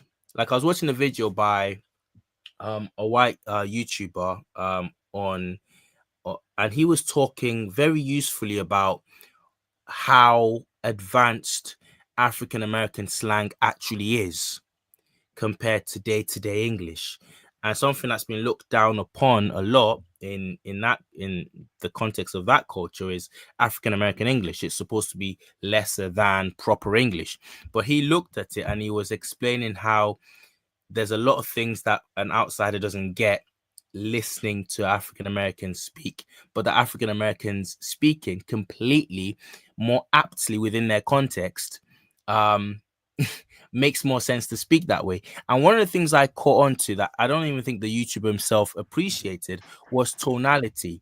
And I think you African Americans, some people prefer Black Americans, I use Black Americans, whatever, but you Black Americans, I don't know, Kamji, you might want to talk about this, but you do this a lot where you can say the same thing but in a different tone, and like in like 10 different tones, and they mean like 10 different things. I'm trying to think of a good example off the top of my head, but you know what I mean? Yeah, I know what you mean. Like different ways to say finna, like I'm fixing Yeah. to go to, so stuff like that. Or be Yes. the habitual be. Yeah. And different regions have like different ways of articulating it. So yeah, that's real. That's definitely real, right? I And I wish. would say that it's a scholar from UC Davis, Smash Rockwell. He did a presentation of it where he used Ebonics or African American vernacular English to explain the grammar of Metremenkhemi or the ancient Kemetic language. And using standard American English, the ancient Egyptian grammar is unintelligible. But using Ebonics or African American vernacular English, it made perfect sense, perfectly aligned. So it's just showing you, where the ancient people actually came from. Okay, right. I'm gonna move on. So we got the word here for water is centered on me. As you can see there, waters me. He cites Erkundin 46169. I don't know what that is, as an authority there. But again, you've got me, more specifically the me or mu sound for water. In the Yoruba, we have omi for water. And make it make sense. That is as basic as it gets. Make it make sense. How on the same continent you have this similarity at such a basic genetic level, but the two aren't related and the two never met each other. I can't see it. I can't unsee it. Then you've got here you've got ma, to see, to look, and in the Yoruba it's mo, More. to know something or to be aware of something. In the Umbonchi, what's Umbonchi, It's Kamji? a language that they classify as so-called Bantu in part of the Republic of the Congo, next to the DRC. It's one of those Right, languages, Central right, Africa. right. And he's saying that more apropos, ma is to be awake, in that language. Um, and again, you can see the evolution there, the linguistic evolution, very, very like from like to we even talk about it now. We say, "Oh, I'm woke." You know, Yeah, like to be woke is to see and they, like and they s- they properly. stole that term, but that's from an African essence. Hmm. Do you elaborate? Yeah, because in the similar thing, like when you see aware, to be aware of something, to be conscious of something, or if you talk about the third eye or first eye, it's cognate with to see, just basic seeing. And like within the Black American society, even going back to like the Jim Crow era, woke was used as a way of like understanding racism, understanding the so-called black codes, being able to navigate throughout the society. And this has been used in black culture for decades. And white liberals actually took the term and borrowed it, and then white conservatives bastardized it to now like woke means anything that's trans. So Yeah. they basically bastardized what we intended to fight white supremacy and then use it for their own purposes. Right, right. And you know what? This this is digressing slightly. So chime in on this. I get really annoyed by this. I started using the word woke in that same sense right at right at the period when it was being bastardized, and it's caused me no it's caused me there's no end to the ire it's caused me that people now are using that word to mean something that just doesn't mean at all. And this is my frustration. This happens quite a lot, is that you got people who are using something, they're taking something they don't quite understand, and they want to be kind of in on it. But because they're not in on it and they don't understand it, inevitably they bastardize it. And I think that's what happens a lot with well, quite it's inevitable because Black Americans live in close proximity with their white equivalents, and a lot of the time the contributions that Black American society made and has made, is making and will make to that society is not appreciated. So when it's not appreciated, if you don't appreciate something for what it's doing to enrich your culture, quite often when you want to consciously use it, you bastardize it. If that makes sense. There's a Yeah. lot of that. Like I'll give this example. Like I when the new GTA game came out, it's not out yet, but when I don't know if you guys have seen that trailer for the new GTA game, and it showed, load of craziness like twerking, like so people acting fools, it showed some rednecks, but it also showed Black Americans in, I think, what's meant to be California, um, just twerking on top of cars, people with gold in their teeth, the sort of very reductionist, stereotypical Black, what outsiders look on as Black American culture. Now, there was no end to the response from the sort of right wing YouTube, saying, just taking snippets from this one. You never mind the redneck culture that was exhibited in the trailer. They took these snippets and they were like, this, this is what multiculturalism, this is what it's brought us and everything. And it was just very ironic because I was thinking to myself, well, so are we just going to miss out like the hundreds and hundreds of years of like, let's say you're looking on all that stuff as negative, right? Which it is, like, I don't know, it's just foolishness, twerking on top of vehicles and whatnot. But are we just gonna pretend like Elvis didn't just steal a whole Black music genre? Are we just gonna pretend that white kids do not do, like, white American kids don't have any affiliation with classical music or anything like that. They're just all into like basically hip hop culture or some repackaged form of it. Are we just gonna look into? Are we just gonna pretend like jazz and all the other things like that African American culture? Basically, American culture is African American culture. If you're honest, popular American culture is Black American culture. But you know, Yeah, you that's a had whole people, different live. That's yeah, but you had people just chomping at the bit to say, "Well, look, see, this is what we've been saying." But it's like, anyway, that's a massive digression, and it was a pet peeve of mine, and it goes to this word woke, and as you were saying, it goes to a sort of an African concept to see something properly, and you have that here all the way back in the ancient Egyptian language with the word ma, to see, look, and again you have that corresponding in Yoruba, which is mo, lati mo, to be aware, right? Okay, so we've got another word. This word here down number 5, me, mu, more. It says imperative Coptic, more, ma, and it says id at the end there, and it's to take. And again, you go to Yoruba, and that's mu, munko is to take something, and umbochi, that Congolese language that you were talking about, again, almost identical. Again, ma, to take, imperative.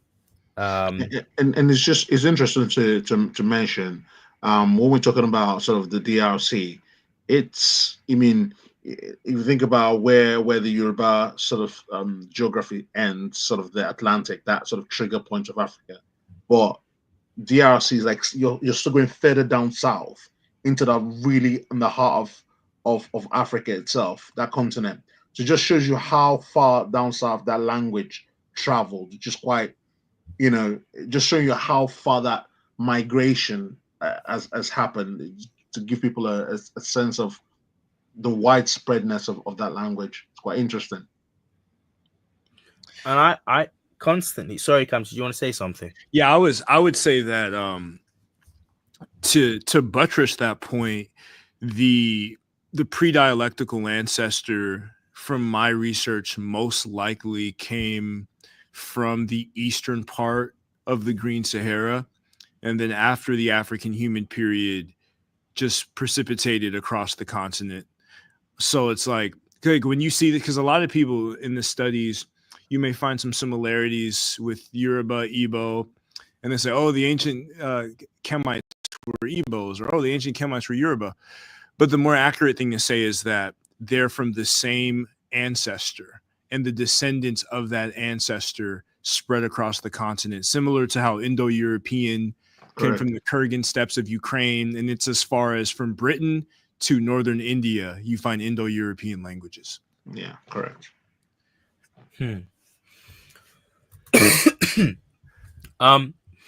The we're in the section that's talking about the lexical correspondences by nasal alveolar, N initial, and by approximate labial, W initial.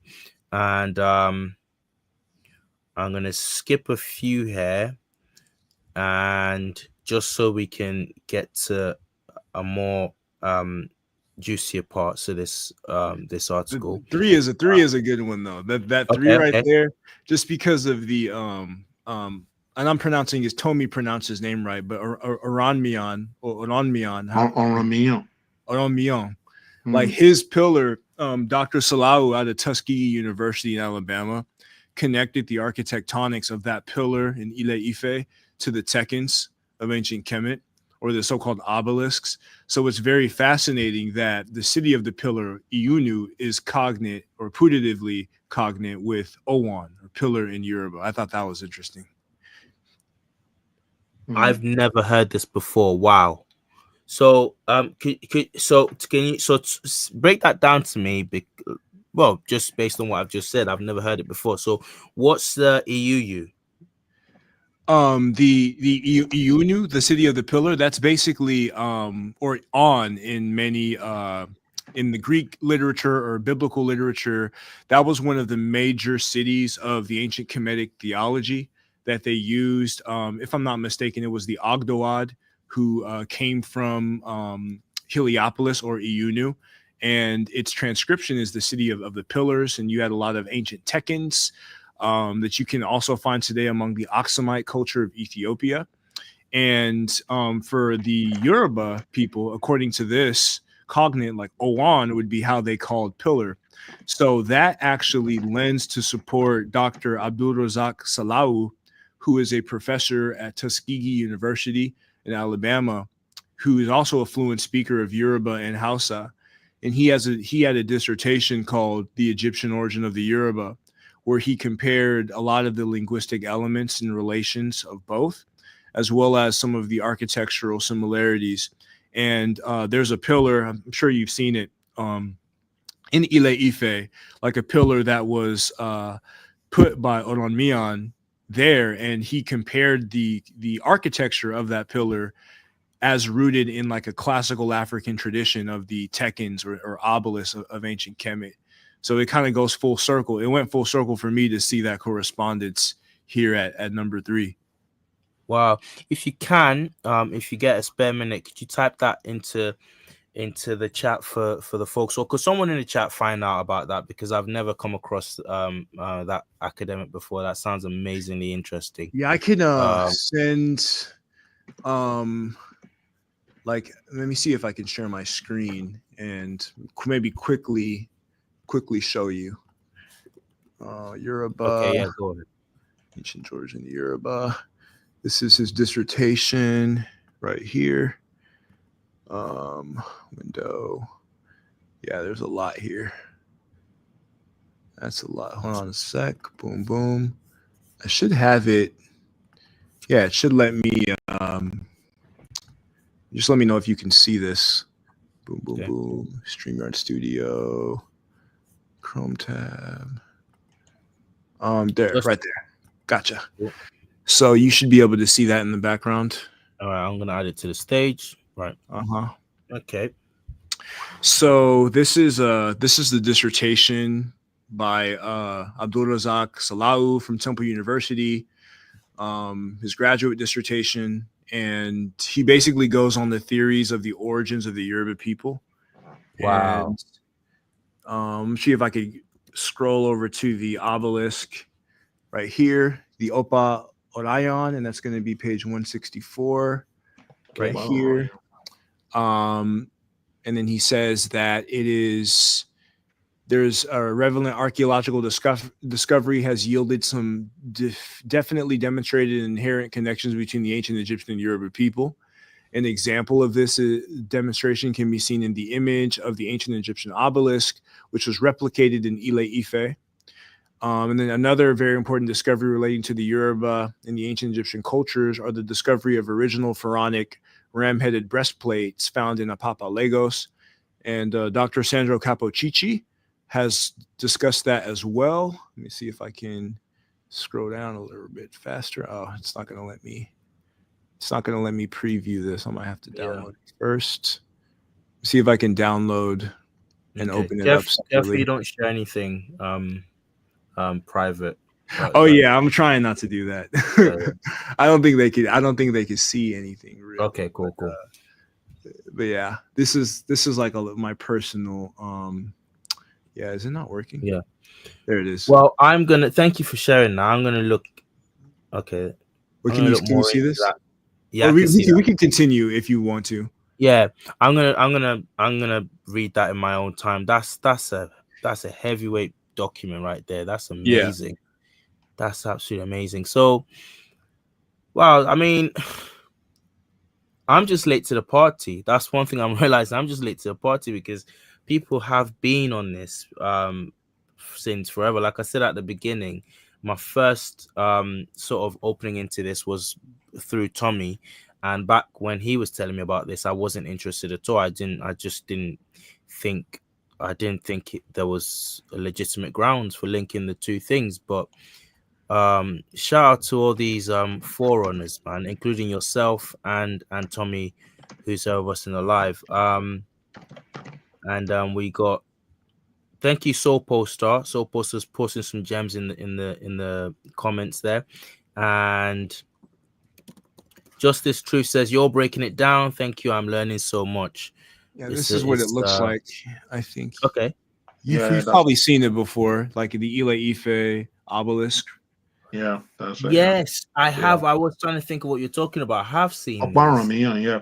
So the legend goes that that was actually Oromiyan's staff, and it's I mean, if that's a staff and that thing's over 8 feet tall, probably close to 9 feet tall.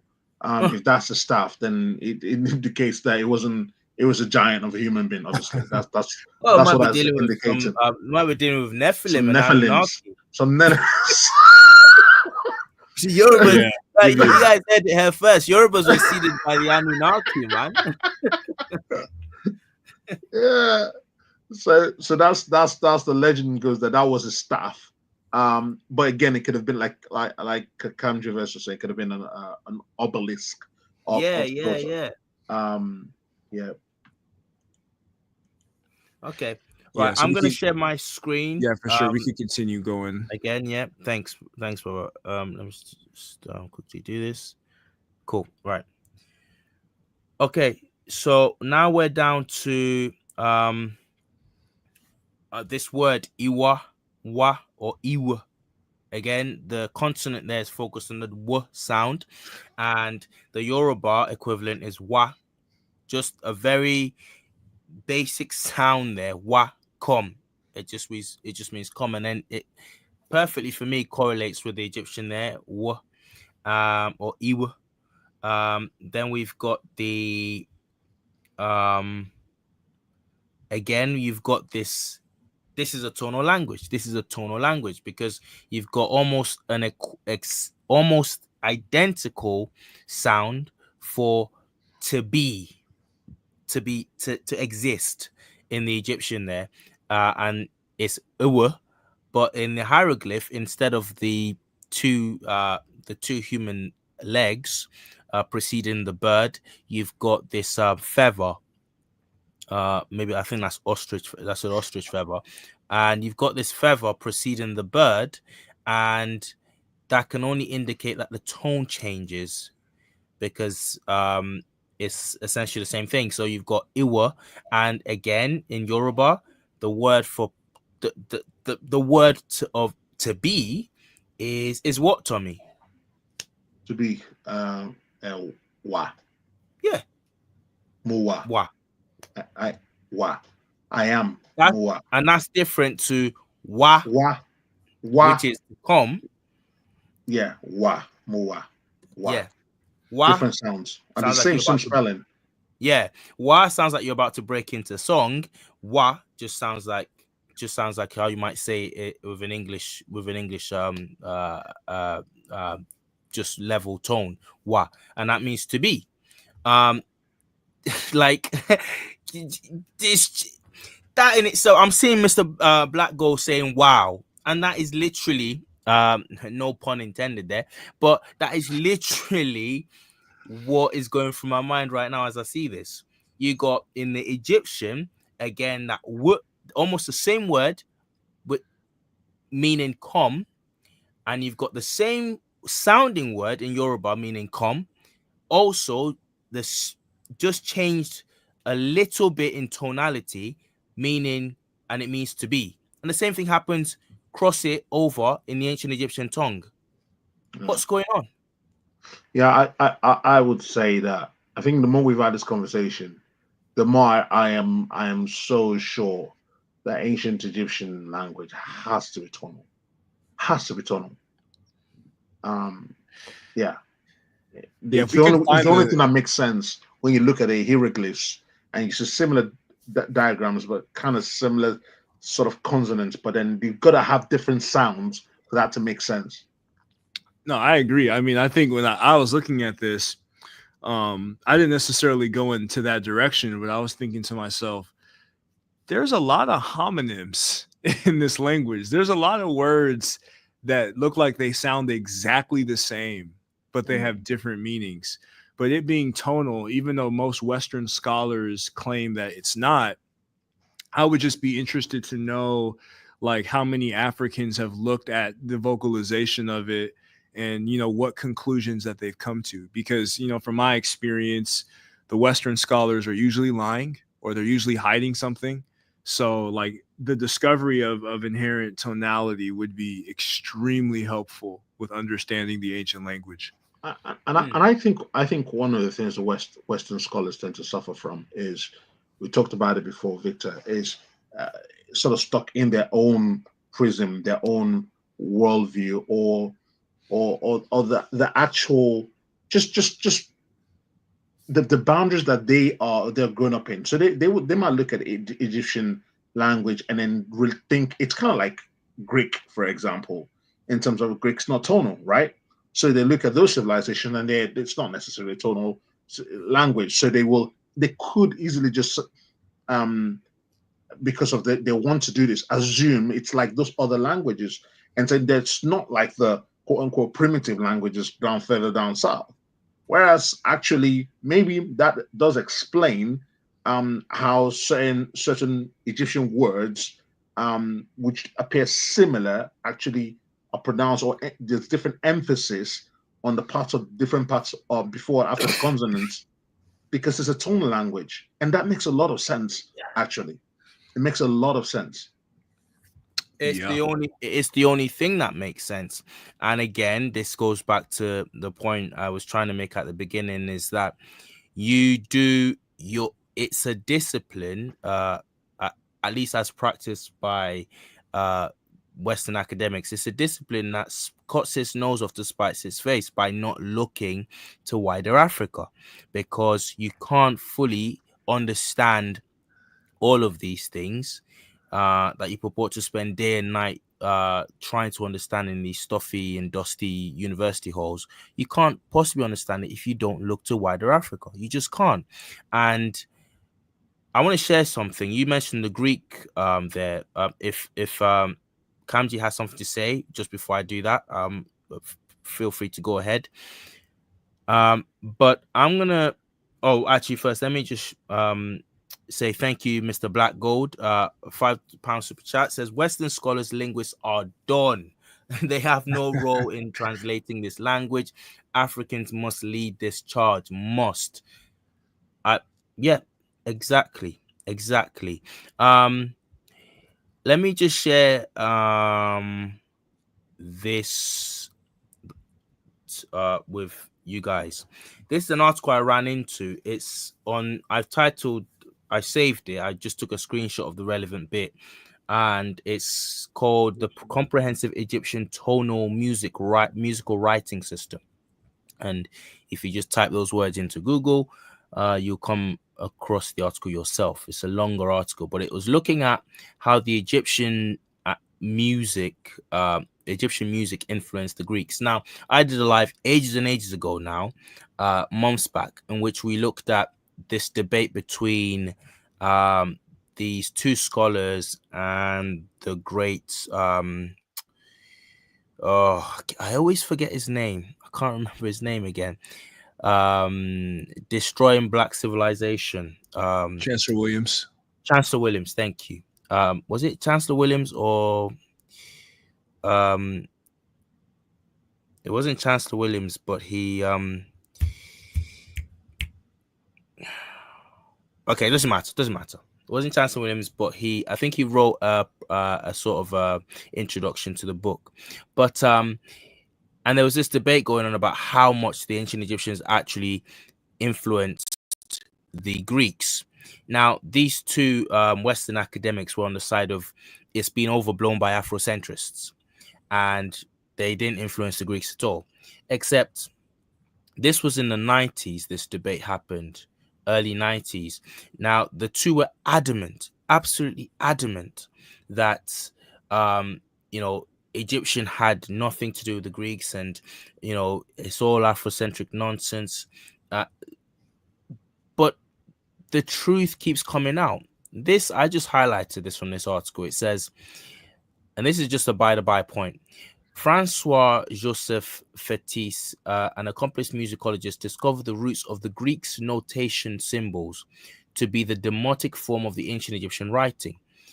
F.J. Fetis states in his biography Universelle, blah, blah, blah, 1837, he says, I have not the least doubt that this musical notation used in ecclesiastical music by modern Greeks belonged to ancient Egypt. I have in support of my opinion the resemblance borne by the signs in this notation, erroneously attributed to St. John of Damascus, to those of the demotic or popular characters of the ancient Egyptians. Now, I am in no doubt that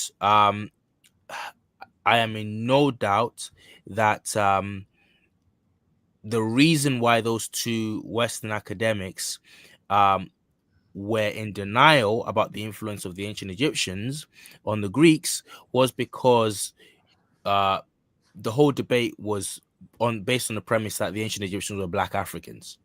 Now, if it wasn't based on that premise, then they might have, been a bit more honest. But because it was based on the premise, the assumption, it was before a Black sort of student body audience. So the premise was that they were Black Africans. It was no, the Greeks had nothing to do with the Egyptians. It's all been overblown. But here you have another Western studier of all of this saying, down to the music, down to the notation of their music, the Greeks took that from the Egyptians as well. I just thought that was interesting. I'm just going to leave that there. That's what I'm going to say about that. Sorry, guys. Yeah, Anyway. we could do another live about that, because even Chironomy, or the act of like directing music, can be found in ancient Kemet before it is seen in Europe. Incredible. I didn't know that, but yeah, incredible. So we have well, we talk about this already. Ku, to die, and that word there again is seen in the ancient Egyptian language. Ku, or ku, death, and you've got it here again in Yoruba, ku. It says in the Akon, which is I think Ghanaian, wu, to die. So that loses the k sound, but it maintains the wu the sound, and that is death in the Akon language. Maybe you see a lot of this language as the Mbochi had, Yoruba and the Mbochi seem to have a lot of similarities. Yeah, not to correct you, it didn't actually lose the velar, but he's saying it's cognate with mummy case, or we there. Say that again. Like it didn't lose the velar or the K sound. Right. More so, it was cognate with we, or the mummy case, that we at the bottom of that. Right. And okay, cognate meaning. Okay, the mummy case, the covering of the mummy, the I see. is actually comparable to the Akan sound. Right. Okay, that's interesting. Yeah. Wow. Right. I got a super chat to read out here. Thank you so much, Sky King. He says, Black Athena Martin. Thank you. The debate was between Dr. John Henrik Clarke, and they were against whatever the other two were, but it was Dr. John Henrik Clarke on the sane side of the debate. Sky King says with a £5 super chat, Black Athena Martin Bernal. The book is right next to me. There was a debate with Dr. John Henrik Clarke Martin on YouTube and two other in opposition. Yes, that's correct. Thank you so much for that, Sky King. Okay, so we go back to this document we've got here. What is very interesting, says Obenga, is the fact that the Mbonchi language in Central Africa shows two forms, wa and iku, leku, respectively, for the verbal form and the substantive or nominal form. Yoruba has ku and iku, and Akon, wu and owu exclusively. Possibly the common Bantu must have two forms, ku, to die, death, and wu, wa, to die. The negative impersonal in Egyptian language is do not, with this script variation. Wow. Okay. Mashing, don't do that. Right. Mashing, don't. So can you explain that? That's where this is going, but can you explain it to the chat? Yeah. So ma is literally means do not. Ma, so you know, that definitely chimes there. And that's And again, exactly the same word in the Egyptian, again centered on that ow, that m sound. And all you've got, again signifying a tonal language, all you've got after the owl is this horizontal hand stretched out, two hands, to indicate a different inflection, possibly on the vowel that follows the M sound there. And again, you have in the Yoruba, the word for don't do something or restrain is ma. Simple. In Akon is ma. I think there. Possibly the Egyptian M was vocalized. Ma, do not. Modern African languages are the only languages in the world to help the vocalization of ancient Egyptian pharaonic language. Of course, the contribution of Coptic to this thorny question of the vocalization of ancient Egyptian remains crucial. And of course, I did a video a long time ago now, um, that spoke about how the original Copts were, well, as could only have been, a very black skinned people. And when the Copts, as we would think of them, much lighter skinned today, this was going to an ancient Arabic text that was describing the black groups in Egypt. And it classified the Copts alongside the Ethiopians as the blacks of Egypt. Yeah, that was a Just really good video. Oh, thank you, Kamchi. You remember, thank you. So yeah, so it wouldn't surprise me that the Coptic too is crucial here. Okay, experts give Proto-Bantu again B bad and Common Bantu B bad. Yoruba is Ibi evil and Akon Boni bad. Nobody has ever explained, I think he means to write there, the N sound of Akon Boni and other Atlantic African languages. To clearly perceive the problem, it is necessary to request Egyptian facts. You said something about this in the last live. You said, Yeah. Kamji, you said something about, you were explaining to me about that burst sound, that consonant sound, and you used a specific jargon to describe what was going on there. I think Vela or something. I Yeah, forget. it's this nasal. This is what Obenga talks about, and this point right there is like super important, where he says to avoid using Proto-Bantu because it is a hypothetical reconstruction, or Common Bantu because there are certain facts, like there are certain phonetic facts, morphological facts that it won't be able to uncover with respect to the evolution of African languages. And the bad is a perfect example of that because Obenga says this like ad nauseum throughout his literature. Ancient Egyptian, what you have there is a reconstruction with Coptic. So it's a hypothetical reconstruction with respect to what we know about its descendants. And then Proto-Bantu is a reconstruction based upon, Greenberg's mass comparison of the modern Central and Southern African languages. So it's almost impossible to get a linguistic fact if you're comparing a hypothesis with a hypothesis. It's better to use a modern African language, look at the attestations in the ancient Egyptian language with respect to the Coptic evolution to get an accurate fact about what actually happened. Brilliant. I hear what you say. I hear exactly what you're saying now. But you would think that would be, I mean, Common you would sense. think, yeah, exactly. It's racism. I mean, literally, that's the only explanation. Yeah, well, that's what I wanted you to say. That's the only explanation because Yeah. why would you not? They say that they came from the South. They say that their ancestors are from Inner Africa. Why would you not use the languages of Inner Africa to uncover the facts about the ancient Kemetic language? Yeah. Shout out to someone who said earlier, though, we've got to balance this out. There are a lot of white, quote unquote, white black is so silly classifications anyway, but there are a lot of white academics who have been saying this now too for a while. Christopher Eric, sorry, Satzinger is one of them. I'm a fan of Eric. Satzinger's a German, and Okay. Satzinger actually related like Zulu and Swahili and some Kikongo languages on typological grounds, but he related them to the ancient Kemetic language, and he said, yeah, these are probably related. Erit, the reason why I don't like Erit, or I'm not as much of a fan. Erit's okay in some things, but at the Barcelona conference in 1996, Obenga confronted him, and he's like, "Hey, Afro-Asiatic is not legit. Like, you can't prove that Semitic is related to the ancient Kemetic language." And Erit admitted that, yeah, we haven't had proof of it.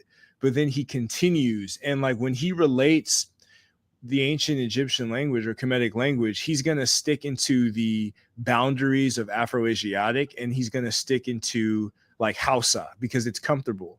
But the moment that you bring in Yoruba and, you know, Mbochi and other inter-African languages that defy Greenberg's boundaries, that's when academia starts to collapse, because it's like, not only is the ancient Kemet related to black people, but it's related to these Negroes, like these Nigerian Negroes, and they don't want to admit that. They don't. They would rather say Somali, these Ethiopians, but they don't want to give it to the Negroes. Yeah. And that's obviously, that's clear why. But okay, that's interesting. I didn't know that about Eric, but I mean, he does do better work elsewhere, Of and so course. for that I give him props. And but this Satzinger fellow, I'll have to look into him because he sounds more promising. I've not heard of Yeah, I can his send work. you that. Like Satzinger, Salsur. There's a few other Europeans who have been honest. Karen Excel, you know. Yeah, and that's important because again, we do have allies in this. We do have not even just allies. We have just honest, decent human beings, Yeah. whatever Who can look at the race facts or and be like, background. yeah, they can look at the stuff on the screen and be like, this is related. Yeah, There's no denying it. yeah, exactly. So we have on the screen, let's have a look at this. Okay, I want to quickly go to, because I want us to finish this quite soon. And then I want to ask Kamji Yeah. something towards the end. But go on. I, Sorry, I, what's that? I was going to tie this with years ago when I drew your attention to this. There's two things that made me think that's very interesting. So we all know Ra is the sun god, right? The famous sun god of the ancient Egyptian people. And then for there's a connection in here where your cursor's on three, Ru, to rise, right? And I thought, and then, but there's also a connection to Ara, which is like lightning, right? In our language. And then the other thing was we talked about, if you previously we talked about, I think it's EB, right? EB being like bad or evil in our language, EB. That's quite close to Anubis, like Anubis. And I was just thinking, it's quite interesting that those very very prominent characters in the Egyptian mythology is actually quite um, parallel to words for light, and lightning, and in case EB darkness, or EB's evil darkness, and just quite interesting those parallels exist in ancient Egyptian and also in our language, in the Yoruba language. Now, thank you for pointing us to that, because I think we should just go straight there. And then we'll digress onto other bits in this section. The Egyptian word for sun is, I'll just move this out of the way so people can see that.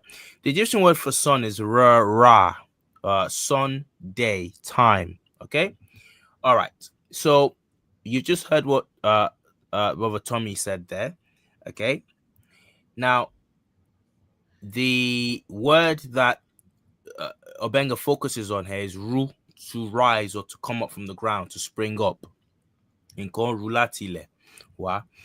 So you have that, but I thought he missed the trick here. Not missed the trick, but he wanted to focus more on that. But this word Ra itself, just basically from just taken just straight from the Egyptian, like Tommy was saying there, you've got Ara, which is lightning, okay, but you've also got our word for the sun, just the sun, which itself is centered on that R consonant sound, okay, and the word is simply Orun, Orun, okay, and that word again just change the tonality on the O and the U sound, and you've got heaven, Orun, okay, and Orun and Orun, okay, and you've got Yeah, that here I with thought the about that. you've got the Egyptian sound centering on the ra sound. But That's again, so I started true. to think, how else can you stretch this out? You've also got, and this isn't actually that far removed. You've also got the fact that their God for the heavens, okay, was, I've got here in the note, if you can guys can see that. What have I got written down? Forgivably of Bengamis is a trick. The Yoruba word for sun is Orun, and Orun as in heaven. See Horus, who was the sun, sky, and heaven deity. I don't know if you guys see the link there. The god, the Egyptian god for the sun and the heavens was Horus or Horus. Horus. Horus. Our word Yeah. for the I heavens and the sun is Orun. Orun. Like, I can't not see that. so true. Um, let's move on. Let's go on to let's just quickly look at I. The word number one there, I, is eerie. The T is not part of the radical.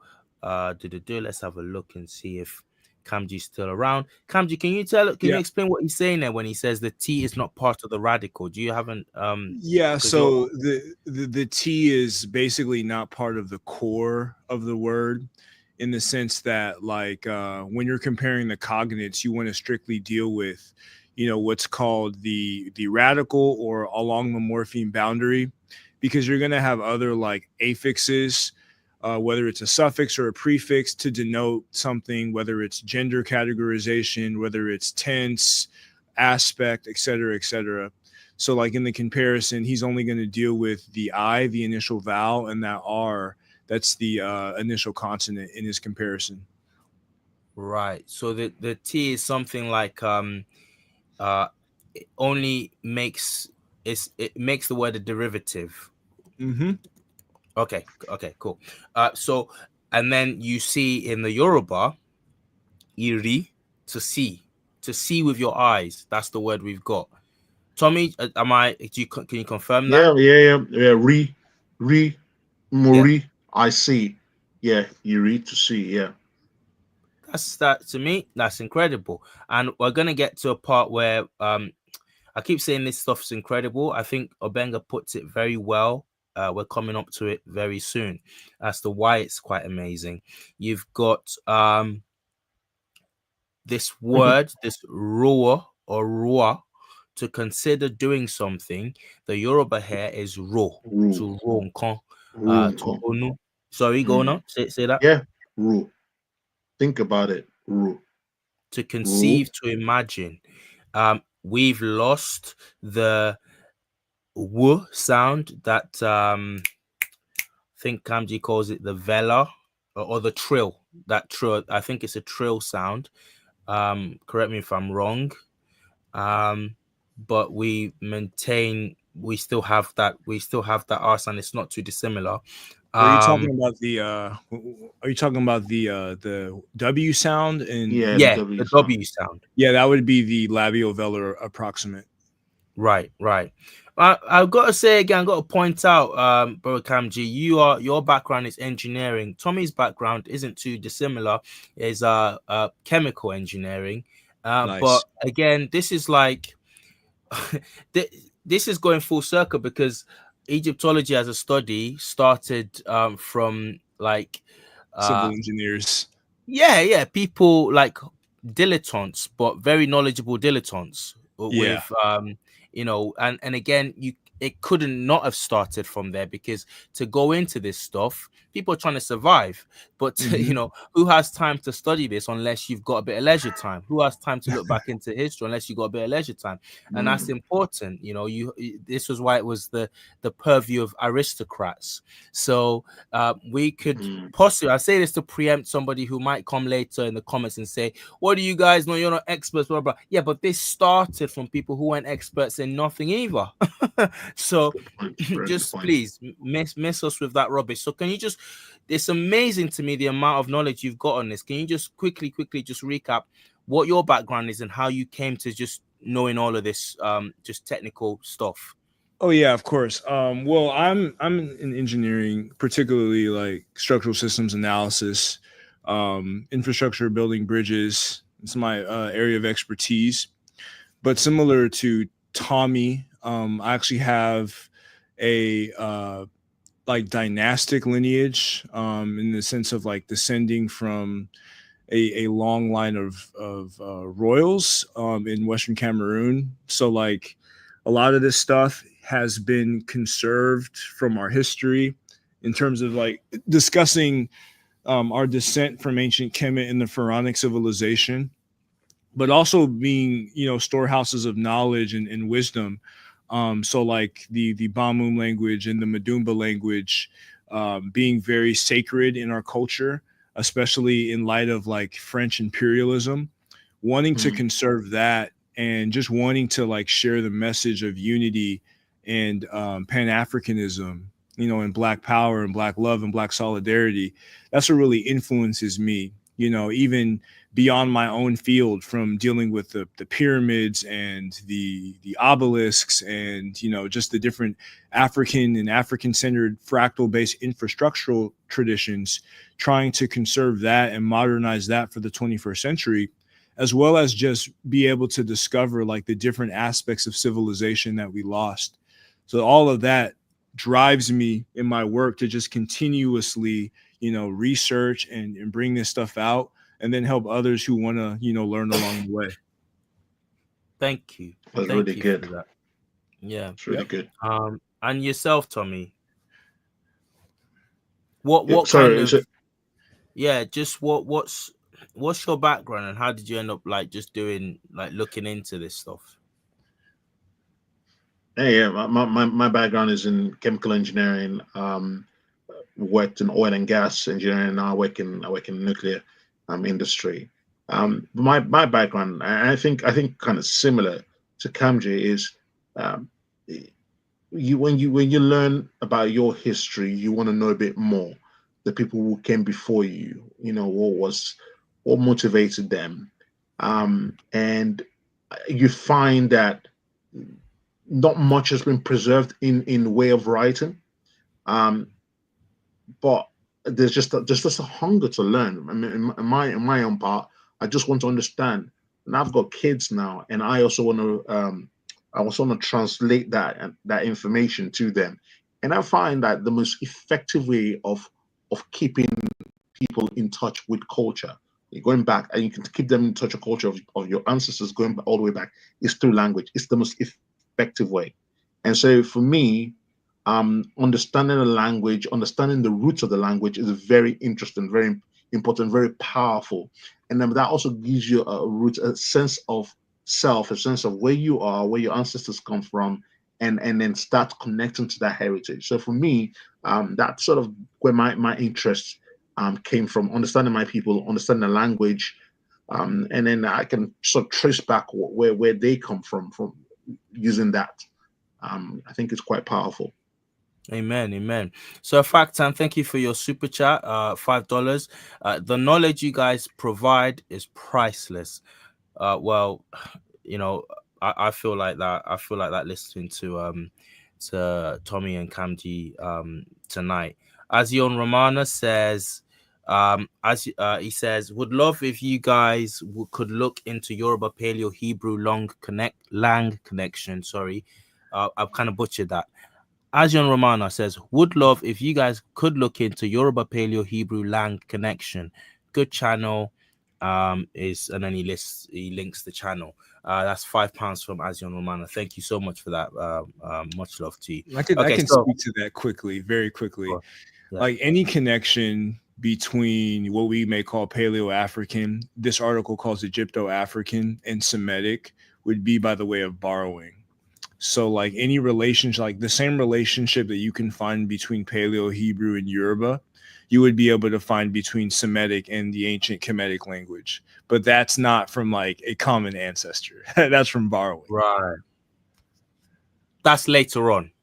Yeah, yeah. And I've looked at this a lot, very extensively, and I'm like definitively, sure that Semitic is not related. Even Amharic in Ethiopia has a lot of borrowing from the so-called Cushitic languages. But at the core of their vocabulary, it is not related to I think Paleo. they added the Asiatic strategically. I think Yeah.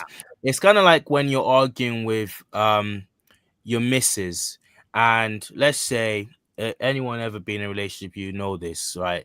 You are 110% right. You're on the right side, but you know how women be.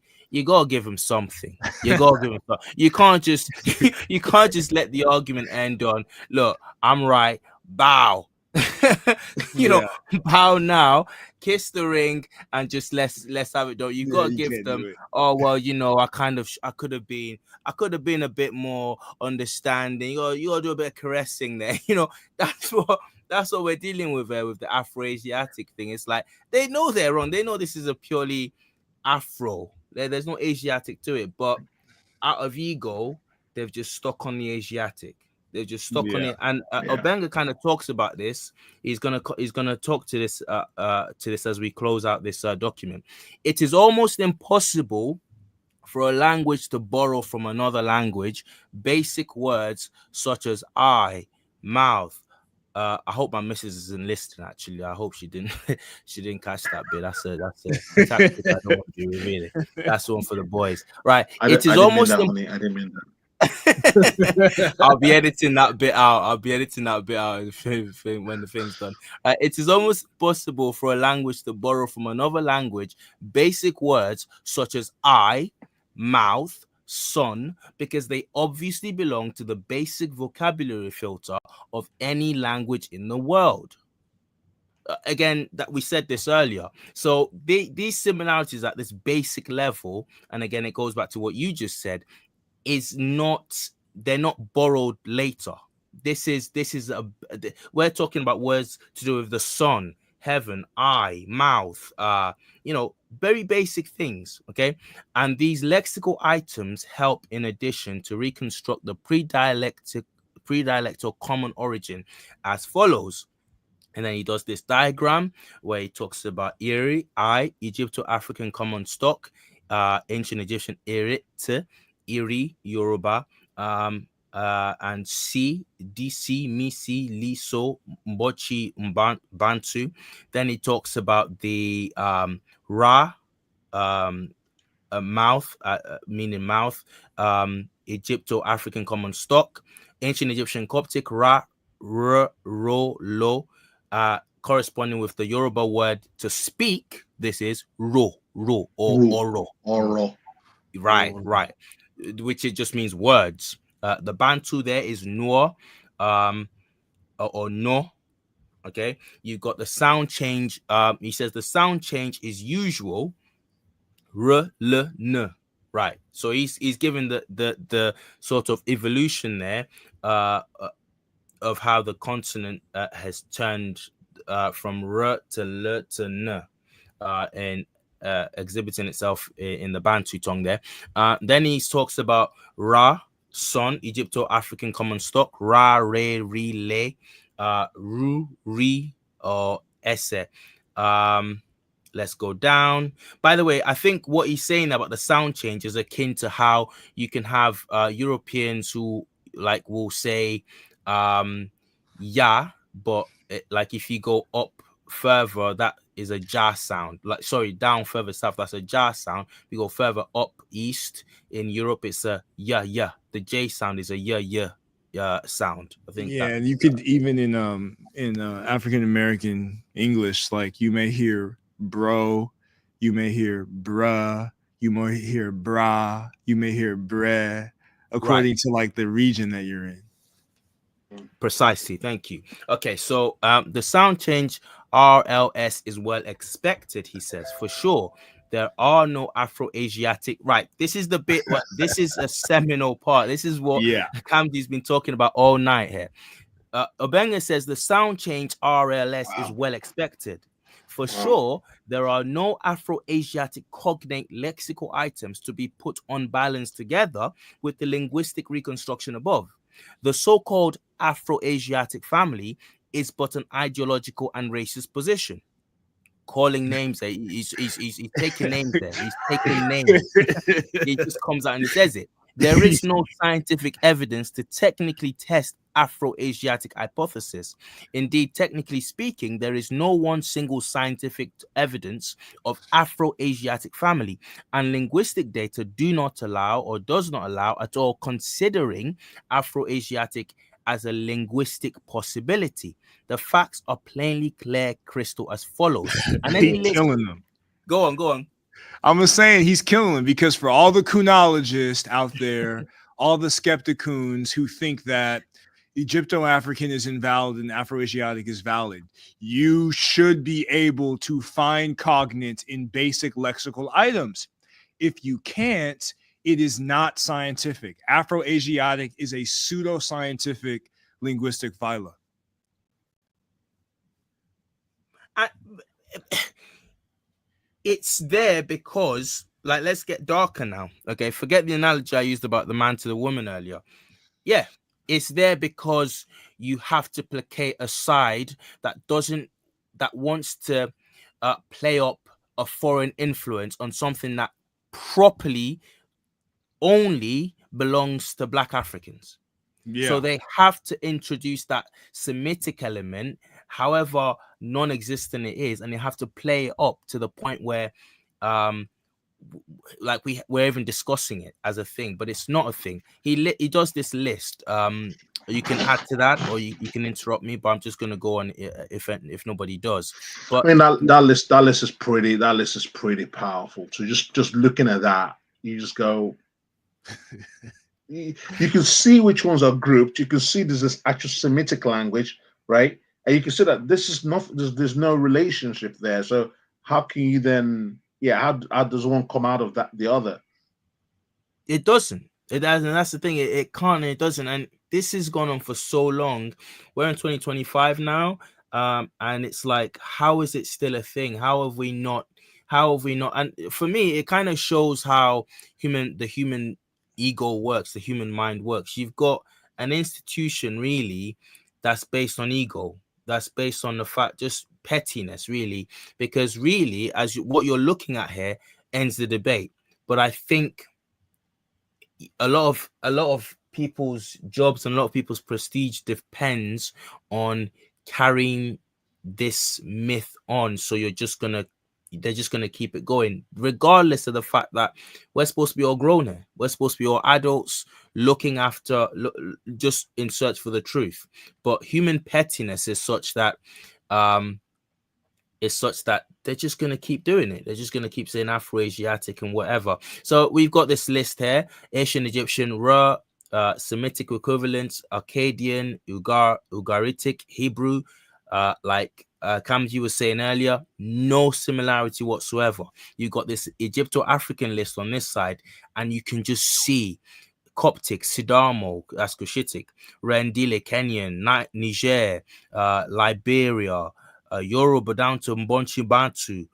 It's like it's plain. So where's the Asiatic part? Where is the Asiatic part?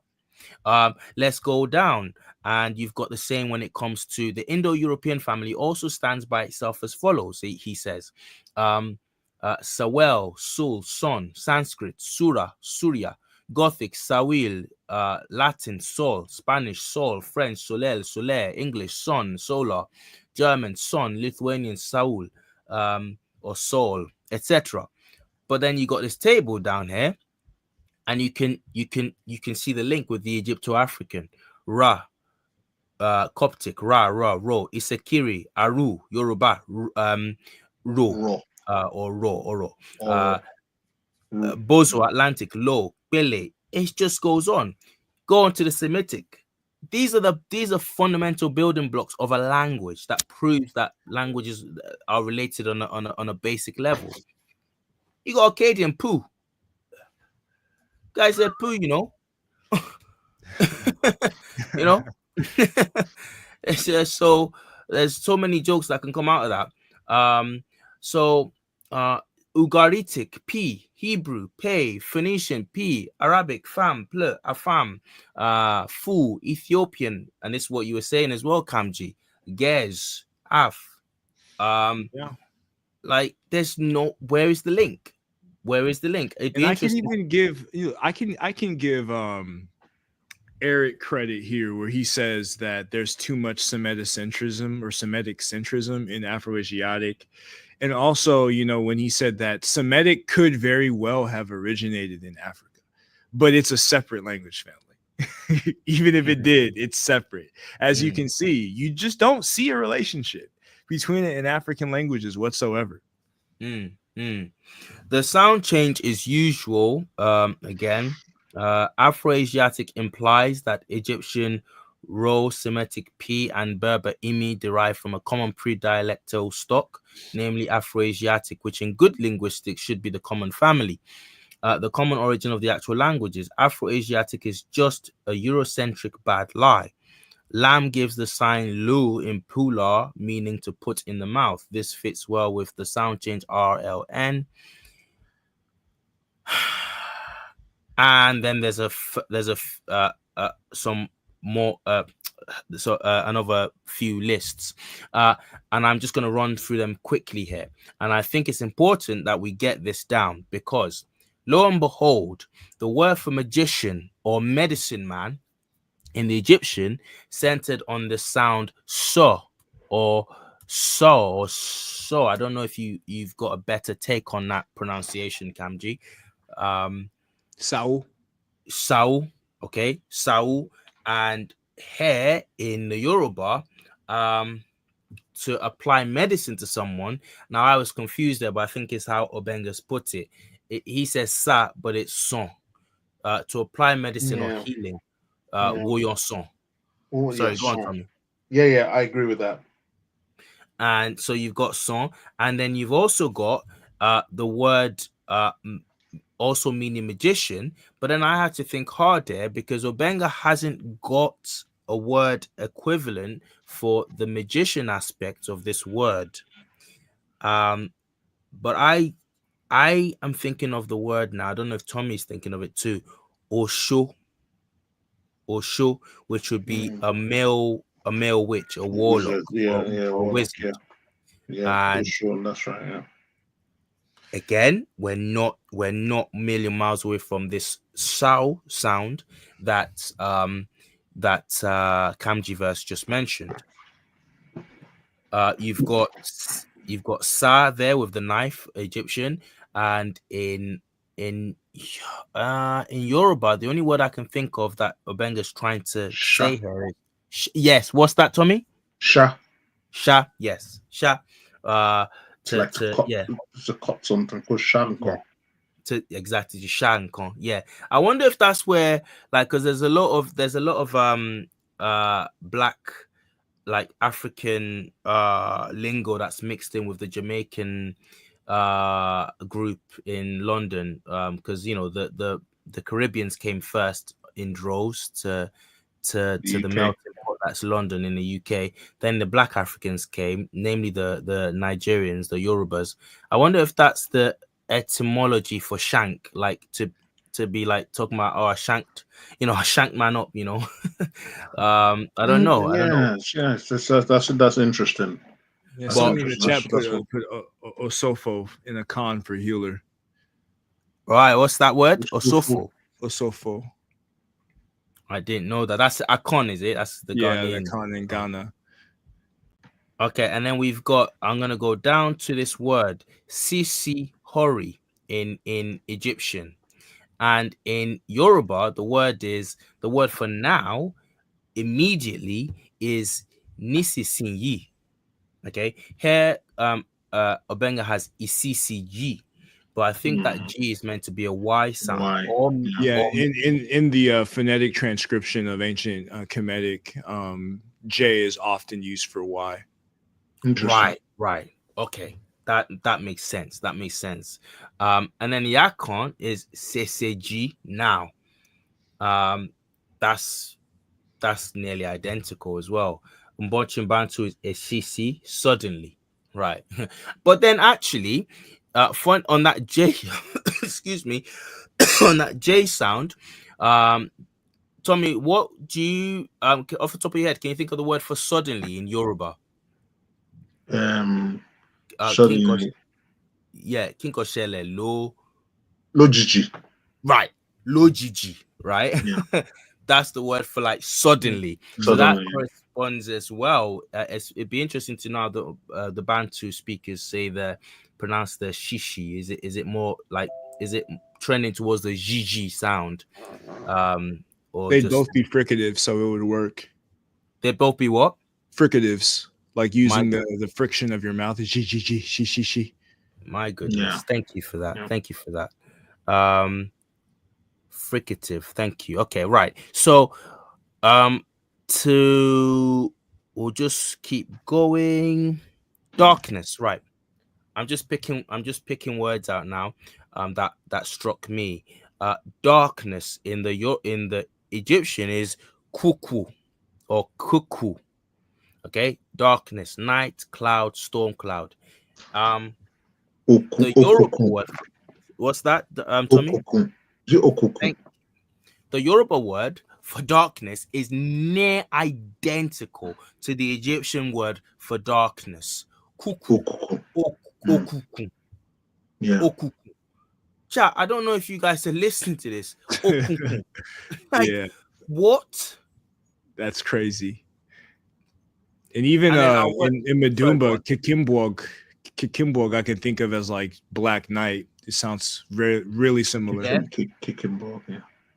It does. Well, you've got that double K sound. Yeah, That Yeah. the reduplication of that velar. That's So it's amazing. related. I mean, this is there's way too many of these again for Yeah. it to be chance. There's just too many. Yeah. Sir Facton says we're cooking. Thank you so much. It's Yeah, good to shout know out to that. It's Sean. good to know, man. The show. But it's not even us. This is the work of I mean, the world's upside down. The world's upside down. We got sports folk, which shout out to them, good for them and everything, earning millions. All right. But people like Teofilo Benga, this should be made men. I don't know how much he's made over the course of his life, but these are the people that we should celebrate, like monetarily celebrate. Like, these people are bringing to light some just some amazing things that you can actually. I'm looking at this information, I'm thinking, if the world was the right way up, we should have been reconstructing how the Egyptian language sounded. It should never have been lost. You only have to do a composite of all these different African languages to actually reconstruct. But you see quite a lot of the time, I kind of laugh at them. There's a lot of videos on YouTube how ancient this sounded and how ancient, and I always laugh when they guess how ancient Egyptian sounded, what ancient Egyptian sounded. It's like, guys, you don't know what you're talking about. You just don't know what you're talking about. They don't. Yeah, this last part is key. Like the last go part on. here is for his methodology. Okay, all right. This under 7, global commentary and conclusion. Right. Brother, do you want to read it? Yeah, sure. Go on. This is the sound correspondences between ancient Egyptian and Yoruba cognates are regular, and form and meaning show strong similarities. It means that ancient Egyptian and Yoruba can be traced back to a common stock older than Niger Congo, Benue Congo, Proto-Bantu, Common Bantu. Thanks to the help of ancient Egyptian ancient Egyptian, African general linguistics must go beyond these usual reconstructions in order to discover the real common stock of all African languages spoken by Black African people since Pharaonic Egypt. This is indeed the only real challenge in reconstructing one single family, including Egyptian, Cushitic, Chadic, Niger Congo, Mande Atlantic Congo, and Kordofanian as follows. And And then then he he goes gets on into that, yeah, which is again, when a lot of people they stick to these Greenbergian boundaries, but based upon the logic of conventional linguistics, you're always trying to see how certain language families relate to others through the comparative method. And with this Egypto-African, he's combining these languages into one using the historical comparative approach. And he goes on and says, a new African linguistic paradigm is urgently needed in order to classify more adequately African languages beyond Africanist and Eurocentric views, separating ancient Egypt or Kemet from the rest of Black Africa. African Renaissance implies a new scientific approach in order to build modern African humanities. This is to say that a more accurate classification of African languages on a continental scale must strictly be based upon regular sound correspondences and pre-dialectical reconstruction of a common basic root according to the universal principles and methods of historical linguistics. The job of advancing knowledge in the field of African historical linguistics is absolutely needed with good training in comparative linguistics and the Egyptian language. And he goes on to ancient scribes, intellectuals, and scholars of Kemet used to say, Heru ketu re'em helet heru. The day is short, but learn daily. wow.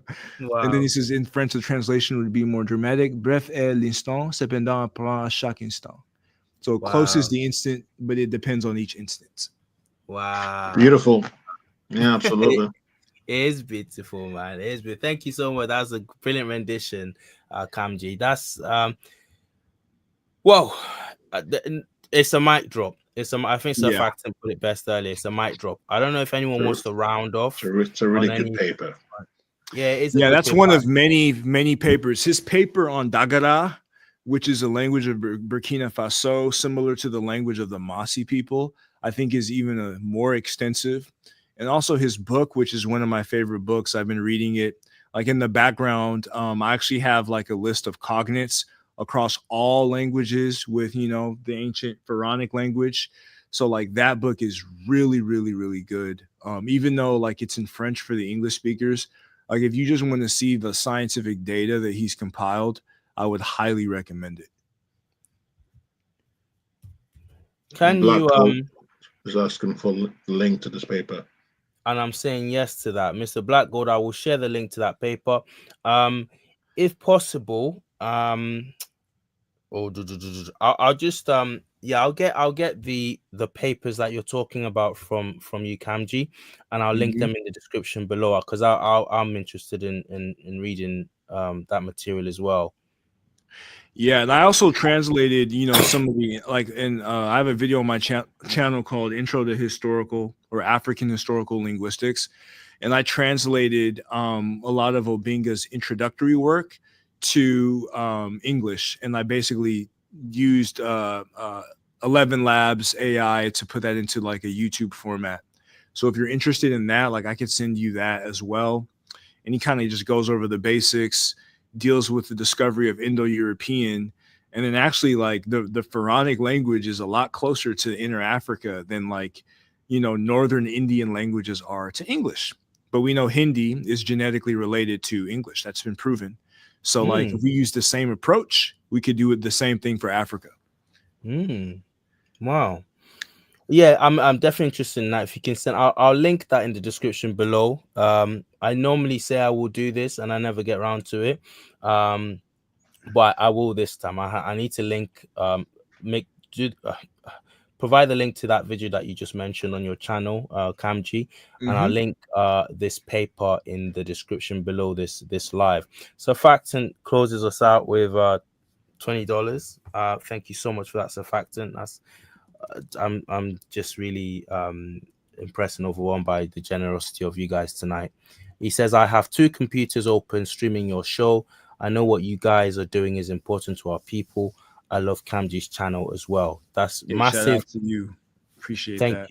Thank you, Sir Facton. I urge you all, if you've not done it, there should be no reason why you're listening to this live right now and you're not subbed to the brother Kamjiverse's channel. It's literally just that name, Kamjiverse. You find it on YouTube, and you should go right now and make sure you subscribe to his channel for great content.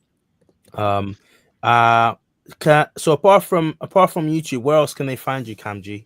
You can find me on X. I'm there here and there. You can find me on IG. I'm not as common there. I have a Discord available. I have a Patreon where like I roast people and go into some research. And I'm a little bit, I use more colorful language that I need not say on YouTube. And so, yeah, so Discord, Patreon, X/Twitter, YouTube. And I made a Substack. I just have to add more of my articles to it. A lot of my articles are in draft format, but I hope to get my Substack. I will get my Substack operative. So like you could see a lot of the videos that I put in article form with all the research and links and sources, et cetera, et cetera. So keep an eye out for that. That's going to be here probably sometime in the spring. And yeah, I appreciate any and all support. And, you know, shout out to all the trills, the trillions in the building. And thank you for letting me grace this platform. Oh no, the pleasure is all mine, is all ours. Well, Tommy, if you, I know you've not, I don't know that you've got a channel yourself, but if you, do you want to let us know where the people can hit you up? Or? No, it's, I mean, I'm not. I don't have a sort of internet presence, but I just want to say, I'm really encouraged, Kamji.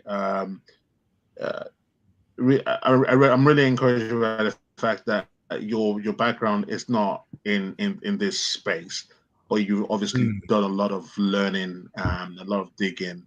Really appreciate that. And you know, information and knowledge is good. You know, the famous song is, if you don't know your history, you don't know where you're coming from. And I think a lot of people from our background suffer from the fact that we've not been well taught.